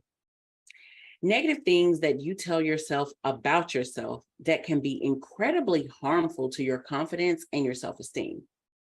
It doesn't matter if they're true or not, because your mind believes them to be true. And what our mind believes to be true is really what becomes our reality. These limiting beliefs can make it hard for you to succeed because they create an invisible barrier between where you are now and where you want to be. These beliefs sabotage your best efforts at reaching your goal. You basically cause these problems yourself, but not intentionally or consciously. In most cases, your conscious mind doesn't even realize that it's happening. Many limiting beliefs are a result of something that someone has said to or about us. I love to share this example about my younger brother. When he was a little boy, he would always ask for my mom's sweet tea. Now, my mom loves sweet tea, and she didn't like to share it. So one day she told him that sweet tea was nasty. And I'm pretty sure that he wasn't more than about 5 years old when this happened. He's now 35. And to this day, he does not drink sweet tea. He said he's tried it, and to him, it's nasty. Now, I can't wrap my mind around that concept because I too love sweet tea. Now, this isn't necessarily a limiting belief unless you consider not drinking sweet tea problematic, which I kind of think it's problematic. But seriously, I use this example as a way to show you how our environment and our experiences can affect the things that we actually believe. So you may be wondering, I may not have limiting beliefs. You may be thinking, not me, like this may be for someone else, not me. So let's talk about who do limiting beliefs affect? And the answer is really simple. It's everyone. Believe it or not, every human being has had limiting beliefs at some point in their life. You may not have them now, you may be able to manage them well, but we've all had them. They may be small or large, but they all have the same effects. They hold us back from achieving the things that we want to achieve. They keep us from our dreams, they keep us from our goals, they keep us from success.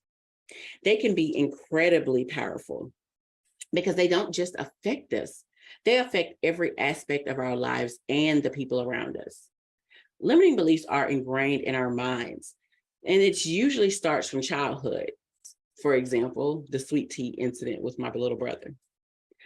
They are rules we tell ourselves about how we must live our lives and the things we must do, about who we are and the things we're capable of doing, and the things that we could never accomplish. They are the stories we believe about ourselves and what drives our decisions to do things. Because if we believe that, we aren't capable of doing something, we typically won't try. So for example, if you believe or have ever believed that you aren't good enough or intelligent enough to do something, or maybe you think you are a failure because you tried something new and it didn't work out. You may also believe that other people are better than you or have more potential than you. These beliefs may come as a result of something someone said to you at a young age that you began to believe about yourself, or something you started to believe because you felt you didn't measure up based on someone else's standards. I can remember when I was a kid, people told me that I couldn't dance. So I stopped dancing, at least in front of anyone. I convinced myself that I couldn't dance. So I started to believe what they said, and I stopped even trying. If someone asked me to dance, I would say, I can't dance, and I would refuse to even try. And the truth is, I can dance, maybe not as well as others, maybe not to the standard of others, but physically, I can dance, and I really like to dance. So there's no reason that I shouldn't do something that I enjoy doing, right? Would you agree? So the truth of the matter is this: limiting beliefs are often lies. Yes, I said it, they're lies. Any belief that holds you back or limits you can be a limiting belief. Things that you say with very little thought, like, I'm not good at math, or I never get anything right. They're stories that we tell ourselves that our mind begins to believe are true. And in reality, these things aren't true. Just about anyone can learn basic math skills, and most people can reach their goals if they just try and not talk themselves out of it. However, those facts become irrelevant because your subconscious mind will convince you that it's not possible, and it affects your ability to get it done because you stop trying. And that is where the biggest problem lies. So this quote by Henry Ford says, whether you think you can or you think you can't, you're right. So this quote, it really emphasizes just how much our thoughts impact our limitations. If your thoughts align with an ability to get things done, then you will typically put forth more effort into actually taking action. But if your thoughts align with an inability to get something done, then your effort will match it. Limiting beliefs are powerful because they are based on experiences.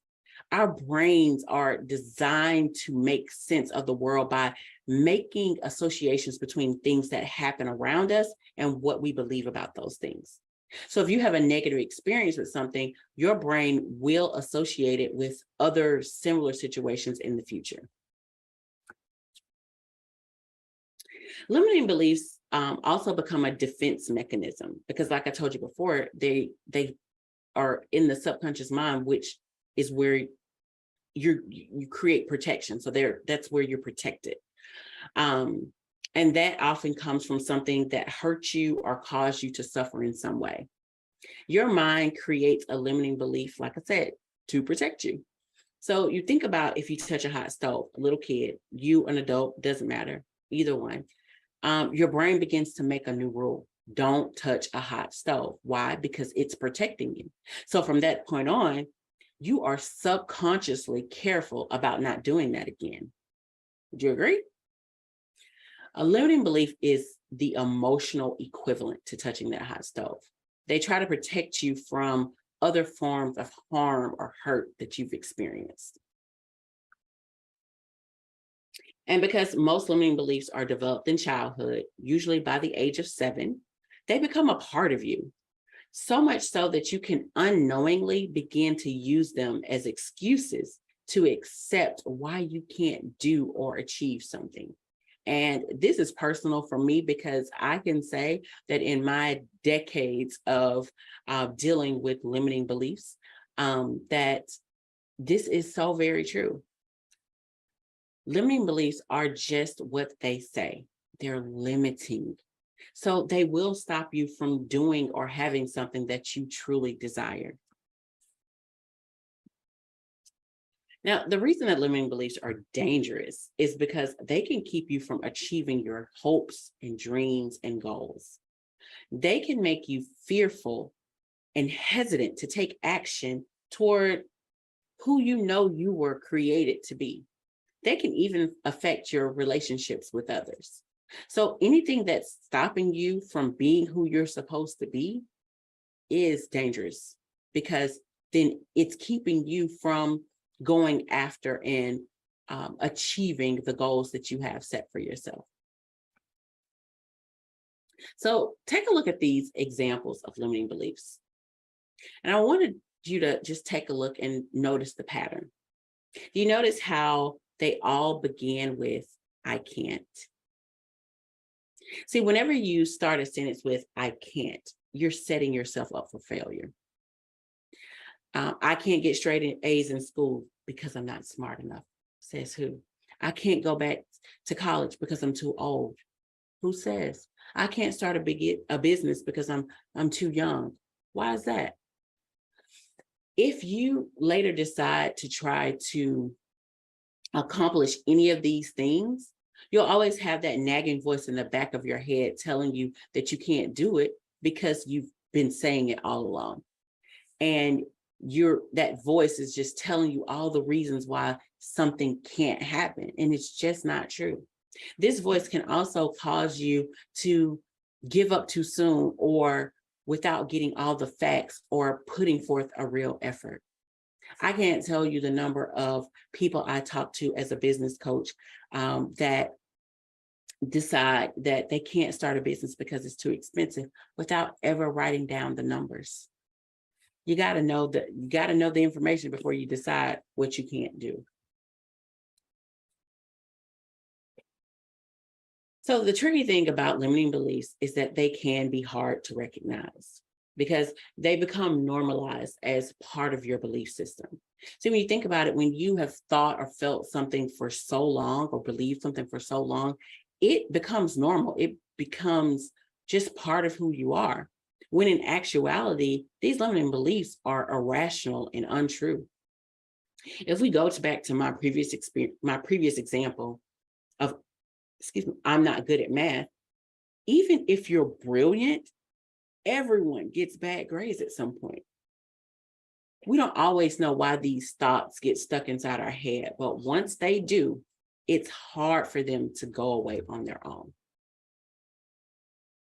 So here are some common limiting beliefs, and I want you to just take a look at these. Limiting beliefs can trap you in a negative mindset that can be very hard to escape. A negative mindset often leads to feelings of fear, anxiety, and self-doubt. These emotions can cause you to make poor decisions, often the opposite of what you want out of life. For example, if you have a limiting belief that I'm not good enough, this will affect your self-esteem and feelings about yourself. As a result, it could lead to fear or anxiety when facing challenges or difficult situations in life. Another example is if you have a limiting belief that, I don't have enough money to start a business. This belief can sabotage you because if you've already convinced yourself that you don't have enough money, how likely is it that you're going to sit down, gather the startup costs needed, and look for alternative ways? I can't tell you, again, like I said before, the number of people I've worked with that are afraid of an unknown number. If you don't know what the number is, then how do you know you can't do it? So if we wish to achieve our true potential, we must destroy the limiting beliefs that are holding us back. And in order to destroy your limiting beliefs, you have to start by understanding what they are, where they came from, and how they are affecting your life. Because you can't fix what you don't know is broken. So what beliefs are holding you back? Limiting beliefs must be destroyed so they can no longer keep you from being who you are created to be. And there are several methods you can use to do this. But in this training, I'll use a process. Okay, so in this training, I'll use a process that I created called the 6 R's to ridding limiting beliefs. But first, I want you to take a moment and think about what beliefs you have that are holding you back. Think of a situation in your life that you're not satisfied with. Where are your results not in alignment with what you really want to do or be or have? What areas of your life do you feel stuck or stagnant? Where have you not been able to make progress despite your best efforts? For example, Maybe you're not happy with the amount of money you make. So I want you to use the following fill in the blank statement, and you can use this with the limiting belief that you create. So this example is, I can't make more money because blank. So if you feel like you don't make enough money and that's, a thought that you have, then what goes in the blank? Why do you feel that way? And if that's not your belief, then I don't want to put that on you. But if that's not your belief, think of what beliefs that you have that are holding you back. Maybe you feel like you want to go back to school and get a degree. Like, I can't go back to school because blank, or I can't buy the house I want because blank. So whatever it is, I want you to write it down and then put that blank there. And I want you to think of the reasons that come up after the word because. Okay. This is a limiting belief or thought that is likely holding you back. So to continue this example, I can't make more money because I'm afraid I'll lose it all and wind up more broke than I am now. The limiting belief here is then if I make money, I'll lose it. And you can also take this a step further and identify where this belief came from. Did you hear your parents fight about money? Have you run into a situation where you are constantly having to spend a lot of money and have a hard time keeping it saved? Think about where it comes from. Ask yourself, when was the first time I felt this way? Or the first time I had this thought? This can provide really invaluable insight into the fact that this belief is not a truth. It's just a belief.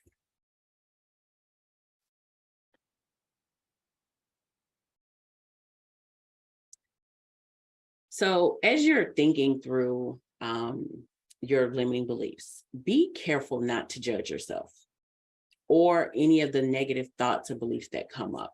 You're simply in a position now where you're observing so that you can change those beliefs. We all have limiting beliefs. Even the most confident, the most successful people can struggle with negative self-talk at any time. Even after they've reached a level of success that most would envy, they can still have limiting beliefs. It's all about knowing how to move past them. So it's hard to, stop negative thoughts when you've been thinking them for a long time. Like I said, anything that we've had ingrained in us since childhood, that is generally something that we're holding on to. And the longer they go on, the more they become ingrained in your brain. But once you recognize those beliefs and the fact that they're keeping you from being the best version of yourself, it's so important to rewrite your script and change how you think about yourself and how you think about your life.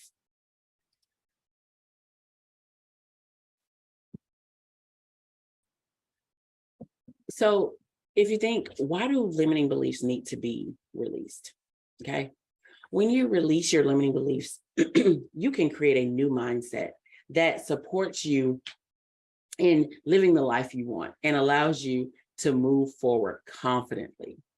The good news is that limiting beliefs aren't permanent and you can release them. You'll just need to change these thoughts, both cognitively and behaviorally. And when you change your thinking, then it's easier to, so much easier to change your behavior. So I want you to consider what your beliefs are costing you. Ask yourself, are you unable to believe in yourself? Trust yourself? Feel good about yourself? Do you have a hard time dreaming big or believing that you deserve good things to happen? These are some of the things that I personally experienced. And I know that they cost me a lot.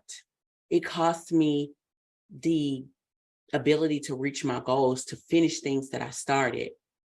Limiting beliefs have a way of making you feel like you are somehow incapable which can almost paralyze you from moving forward towards your goals. Despite how badly you want it to happen, you almost just stop moving, stop going, because again, we talked about those excuses a few slides back. You make those excuses based on what you've always believed. So what are your limiting beliefs costing you? What are they keeping you away from? And I want you to think about this. Is it worth it? So I want you to think back to the limiting belief that you identified. Think about how that limiting belief currently impacts your life. For example, let's go back to the if I make money, I'll lose it belief, right? Maybe it currently impacts your life in a few ways. Like, are you afraid to raise your rates? If you're a business owner, are you afraid to raise your rates because you don't want to lose clients? And therefore you feel overwhelmed and burnt out most of the time? Then take it a step further. How is feeling overwhelmed and burnt out most of the time impacting your life? Maybe it's costing you money because you literally feel too overwhelmed to take on more clients. Or maybe it's affecting your relationships because you're always canceling on your friends last minute or yelling at your kids or your partner. Maybe you're afraid to say yes to new opportunities, even ones you'd love to say yes to, because you don't believe you'll have the energy to follow through. And it makes you feel like you're not growing in your job or in your career or your business, for that matter. I want you to peel back all the layers here so that you can truly begin to understand the impact of your beliefs. And once you understand it, you can dismantle it so that you can begin to move forward. Continue thinking of the limiting beliefs you identified, and I want you to take a moment to acknowledge that it is indeed a belief, not truth, and therefore it is possible to shift it and change it. And now this shift will not happen overnight, believe me. But the first step is acknowledging the belief and trusting that with the other exercise that I'll be sharing, you can shift your thinking. And as your mind shifts, you'll feel more confident, which leads you to taking action. You will believe that your business can grow, your relationships can improve, and you can buy your ultimate dream toy. So before we move forward, here's a word of caution. When you are thinking through your limiting beliefs, please be gentle with yourself. You might feel some sadness or even despair. Sometimes people feel like it's a punch in the gut to really understand their limiting beliefs and the harm they're doing in their lives or they have done in their lives. I know I personally did. As someone who used to let bad news drag her down for the entire day or sometimes even a few days, I'm here to say it's acceptable to acknowledge these feelings, but to remember that you're turning it around. Acknowledge the facts, then get excited that these beliefs can be turned around. So the first step to changing your limiting beliefs, once you've identified them, is simply being willing to change them. The fact that you are here in this training tells me that you are ready for a change in your life. You want to stop stopping your success. So remember, change isn't easy. It takes courage and it won't happen overnight. Like I said, you've likely had many of these beliefs ingrained in you since a child. So we can't expect to undo what's been done over decades of time. Can't expect that to be undone quickly. So be patient with yourself and give yourself grace. And then consider, what if I'm wrong? Limiting beliefs are so ingrained in our brains that it's easy to believe they are true. But what if they're not? Have you ever considered that the things that you believe that you've been holding on to forever are just lies instead of the truth? I often wonder why it's so easy for us as humans to believe negative thoughts so easily when we haven't tried to prove it, tried to prove if they're actually true. So again, I want you to consider this question for the limiting belief that you've identified. What if I'm wrong? For example, do you believe that you'll lose money as fast as you earn it? What if you're wrong? You might discover that you're an incredible saver simply because you don't want this limiting belief to ever become true. You may find the motivation to hire a CPA or a bookkeeper to help you understand your taxes and how much cash you really need to earn each month so you can pay your expenses. Think of other possibilities that can happen if you choose not to believe this limiting belief. It's such a simple question, and yet it can open your eyes to a new world of possibilities. If you believe you need to look a certain way before you can date anyone, or what if you're wrong? Whether you believe you're too tall or too short, too heavy, too thin, you will never know if your next partner is out there looking for you unless you get out into the dating world too. So consider that same limiting belief that you've been working on, and ask yourself, am I willing to see things differently? If the answer is yes, and if you're here, it likely will be, then you're on the right track. If you feel resistant somehow to changing this belief, that's okay. Some beliefs take more time than others for us to be willing to address them. So let's jump into it. 6 R's to ridding limiting beliefs. Like I said before, everyone is capable of changing their lives for the better by ridding their limiting beliefs. To do so, however, requires a process of self-reflection and transformation. The 6 R's to ridding limiting beliefs is a process that will help you overcome limiting beliefs and create a life that you truly love if you willingly take the steps to recognize, release, reframe, reclaim, reshape, and receive. So first, recognizing your limiting beliefs. That first step in overcoming a limiting belief is absolutely to recognize it exists, which can be difficult because they are often ingrained, like I said before, into our subconscious. But you need to clarify the negative thoughts and beliefs and perceptions that have held you back.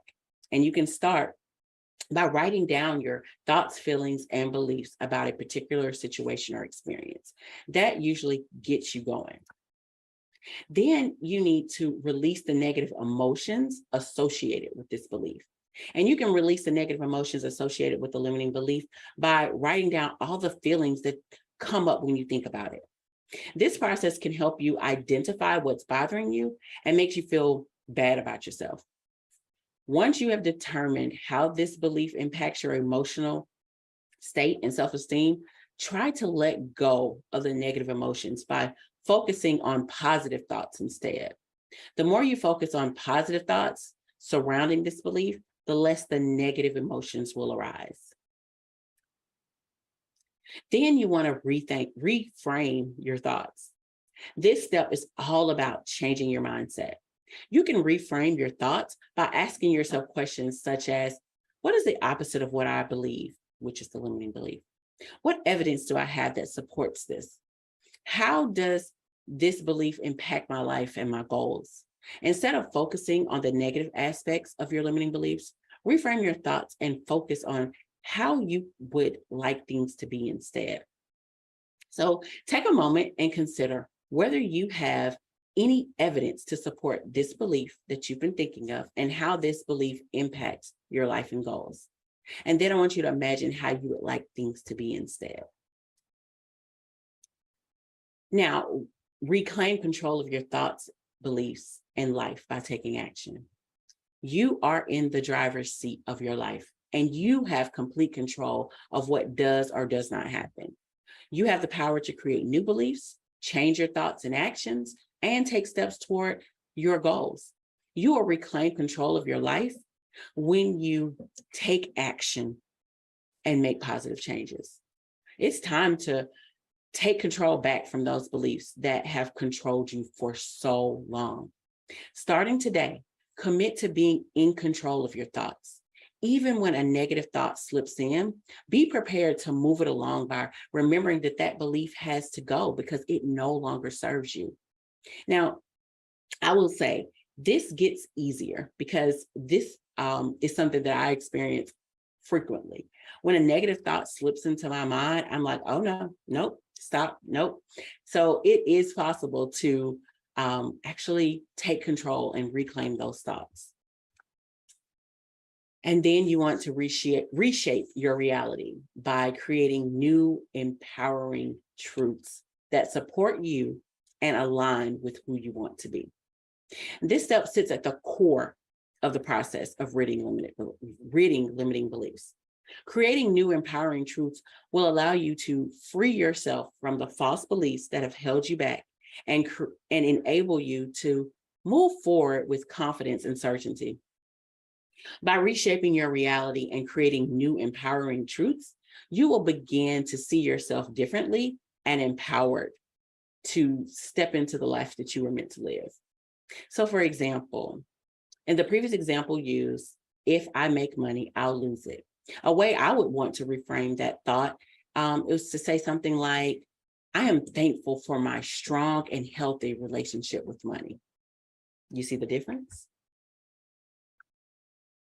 And now, step 6, receive all the good that comes your way by embracing your new truths. Although each step in this process is crucial for ridding limiting beliefs, this step deserves special attention. Because when you get rid of your limiting beliefs and fully accept yourself, it becomes easier to let go of unnecessary suffering and feel worthy and deserving of all the good that's coming your way. This step is like opening a floodgate that allows positive energy to flow into your life, creating even more opportunities for prosperity, happiness, and success. The receiving can be a bit difficult, especially if you have held limiting beliefs around your self-worth, like I'm not good enough, or I'm not worthy, or I don't deserve good things. So be patient with yourself as you go through the process and remain open and willing to receive. I can assure you that you will be glad that you did, especially when good things begin to come and you feel how good it feels to receive them. And now the final step is to repeat. Repeat these steps for each limiting belief that you identify. Now, I wish I could tell you that once you overcome all the limiting beliefs, you discover that you won't have it anymore, but I can't. You may develop new limiting beliefs at some point based off new experiences.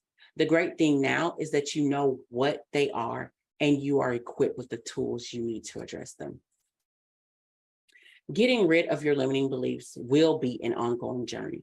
Personal development has never had an end point. And even after doing this work, you may find, again, new limiting beliefs showing themselves. But just remember that they aren't true and you know what to do to work through them. So this process will take time, but remember, you will be addressing and unpacking thoughts and beliefs that you've held for a long time. So it won't be a quick fix, but it is possible to be done. So my goal for you as a result of this training is that you commit to discovering your limiting beliefs in order to change how you think about yourself so that you can begin to see yourself as the amazing and powerful person that you were created to be. You hold the power to make change in your life. You have the power to stop stopping your success. So, are you ready? If you're ready to go all in and break free from the negative thoughts that hold you back from living a life you desire, I invite you to grab a copy of my new book, Stop Stopping Your Success, which is a guided journal to break free from the negative thoughts holding you back from your dreams.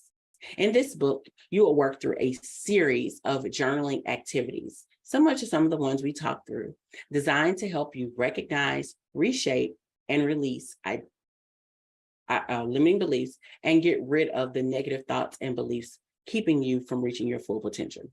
You will use the 6 R's to ridding limiting beliefs process to recognize your limiting beliefs, release negative emotions, reframe and reclaim control of your thoughts, reshape your reality, and receive the good resulting from your new truths. Stop Stopping Your Success is available on Barnes & Noble, and Amazon.com. And you can also order directly from my website to get your autographed copy from me. And you can do that at www.stopstoppingyoursuccess.com. The fact that you took the time to participate in this training tells me that you are ready and willing to change the way you look at your life. You are ready for a new perspective, and you are ready to take control of your future. You have taken the first step, and now you have the tools and knowledge that you need to start changing the way that you look at yourself and your life. Now it's time to put these tools into practice and start using them immediately so you can begin to see results. You have learned how to identify your limiting beliefs and how to overcome them. If you'd like to learn more about whether your thoughts and beliefs are affecting your success, take the quiz.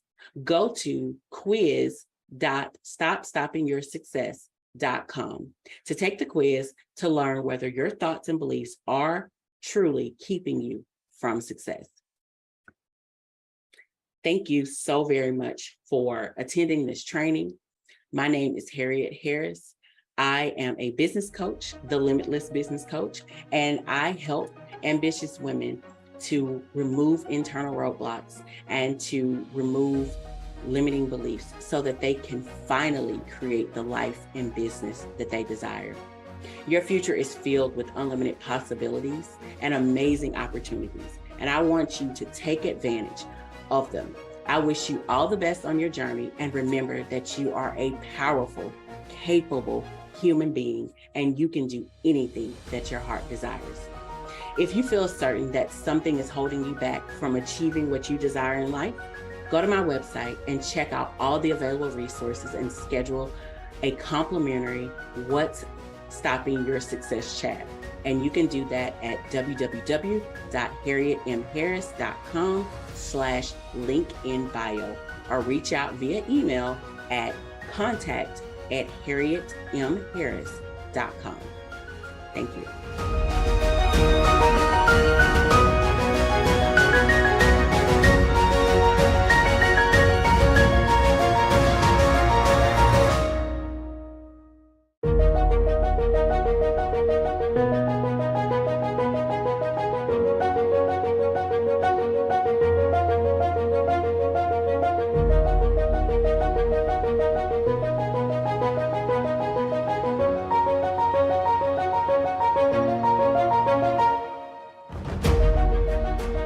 When you finally go back to learn from the past to move forward, things will make complete sense and other things fall into place.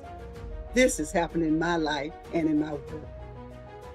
Do you remember an important event that occurred when you were younger that stuck with you? When I was in upper elementary school, a few events happened to me that stayed with me my whole life. In Chattanooga, we grew up in an all-Black world and went to good segregated schools. In the 4th grade, a small group of us were taught French and filmed on a television stage for a few months. That was a strange sensation. The teacher was white. That same year, a potentially violent event happened in my elementary school. A group of white men stormed into my school and were looking for me. I don't know if the television program and that event were connected or not. I was pulled out of my 4th grade class by the principal, who took me to Mrs. Higginbotham's 5th grade classroom. She was a tall, buxom lady with a booming voice. They placed me under her desk. She continued teaching and stared at the men as they walked by, and they did not see me. I remember seeing their feet, though, and hearing them say they were there to lynch me. I was placed on another bus to meet my parents. I asked my daddy about this right before he passed, since my sisters didn't believe it when I told them that as adults. He said that was a true story. In the 5th grade, we learned African American history the entire year. They were probably getting us equipped for school desegregation. My caring and knowledgeable and quick thinking civil rights activist parents and my school gave me the love, support, and caring needed to protect me and laid the foundation for later success, but they also opened my world. These events happened when I was in middle childhood.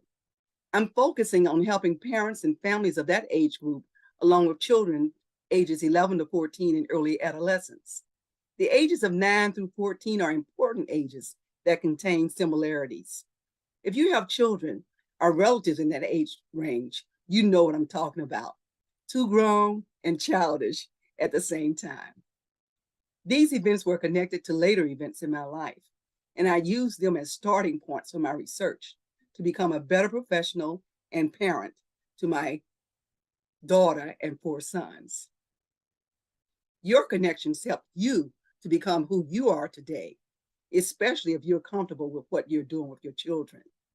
As happened with me, each of us has had good and bad experiences that later connected to other events in life. Your parents and other loved ones in your families help you to grow and develop and taught and loved you as your first teachers.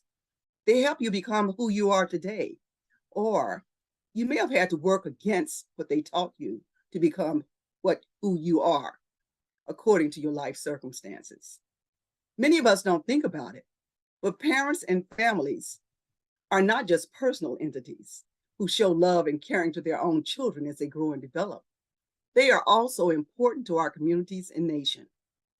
Families are the smallest social unit and institution in society. Just as our schools and religious institutions help us meet societal needs, families do too. Families are important to the functioning of our communities and our nation, and they lay the foundation for success that helps support children so they can become productive members of society when they become adults. And a lot of us forget that in our country.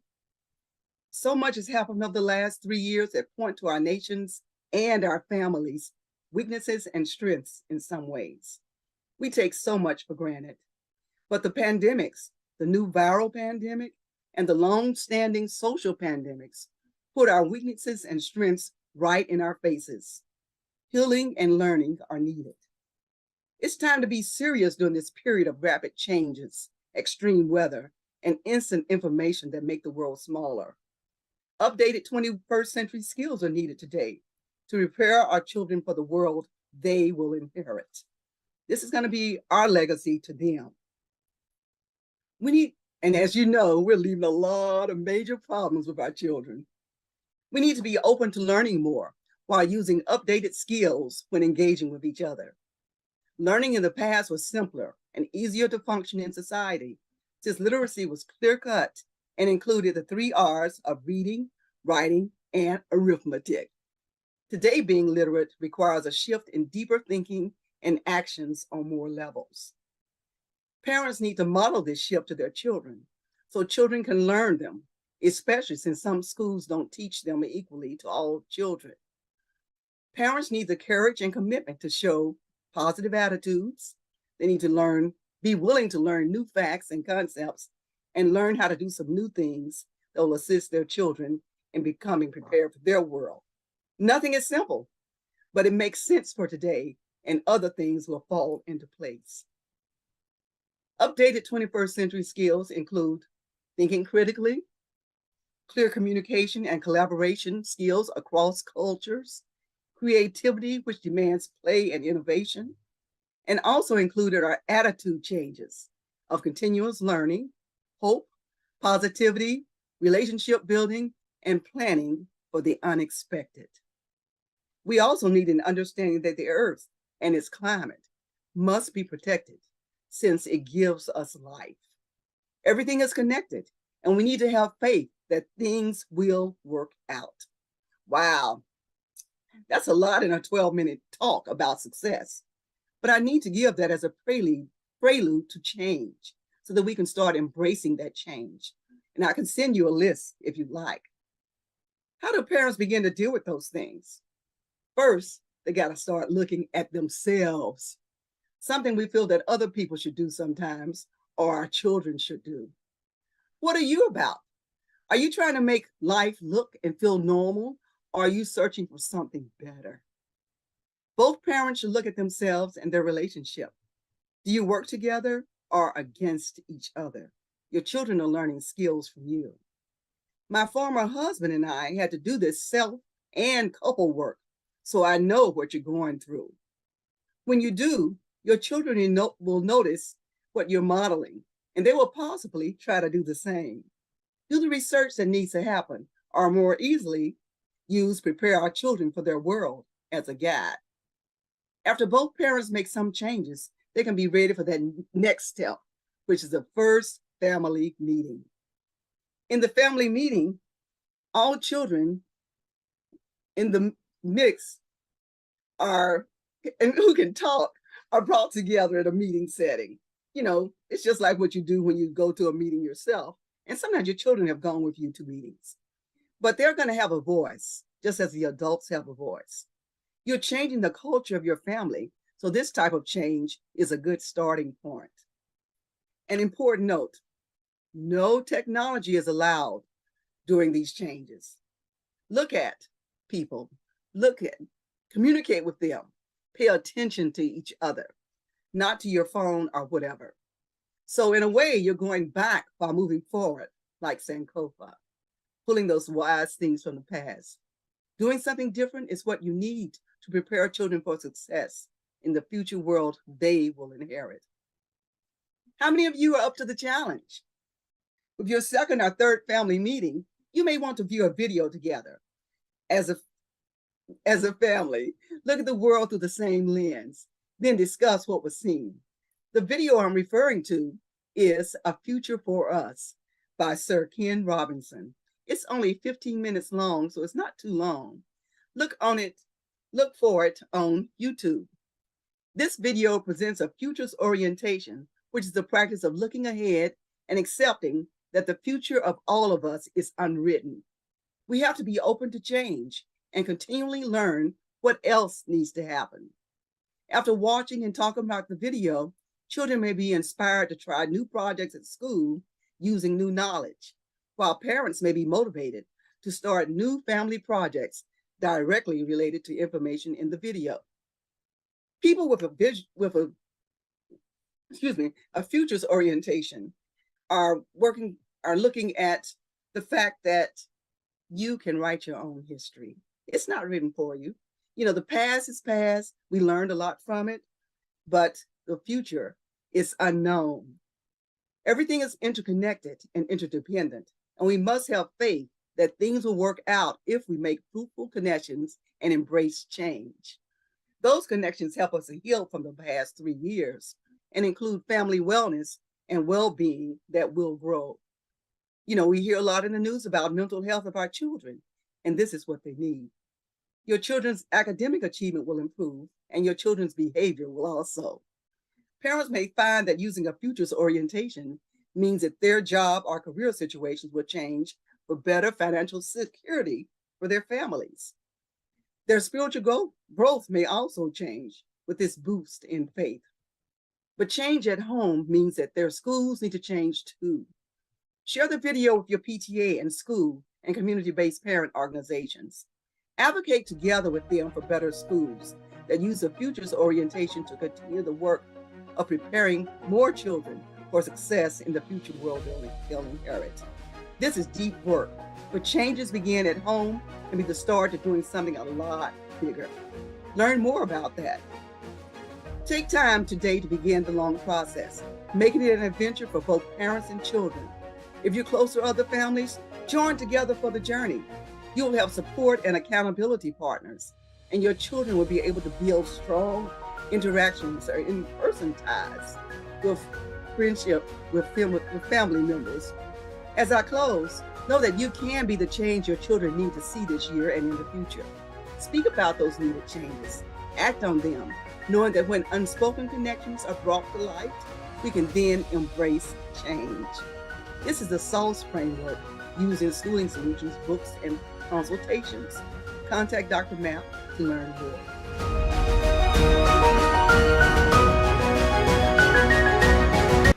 It has been an amazing first day of SuccessFest 2023. I hope you all have taken away something valuable and will carry it with you into tomorrow. Remember, success doesn't happen overnight. It takes focus, dedication, and hard work and your desired goals. Thank you for joining us today, and let's make sure to take full advantage of the opportunities that this event has provided. See you all tomorrow, same success place, same success time. Don't forget, say it, believe it, and do it. Good night, and have a great rest of your day. It's been my pleasure to serve as your host today, and I am Dr. Stephanie Wall, the Tower of Power. Woo! Fire! Boom, boom, boom, boom, boom, boom, boom.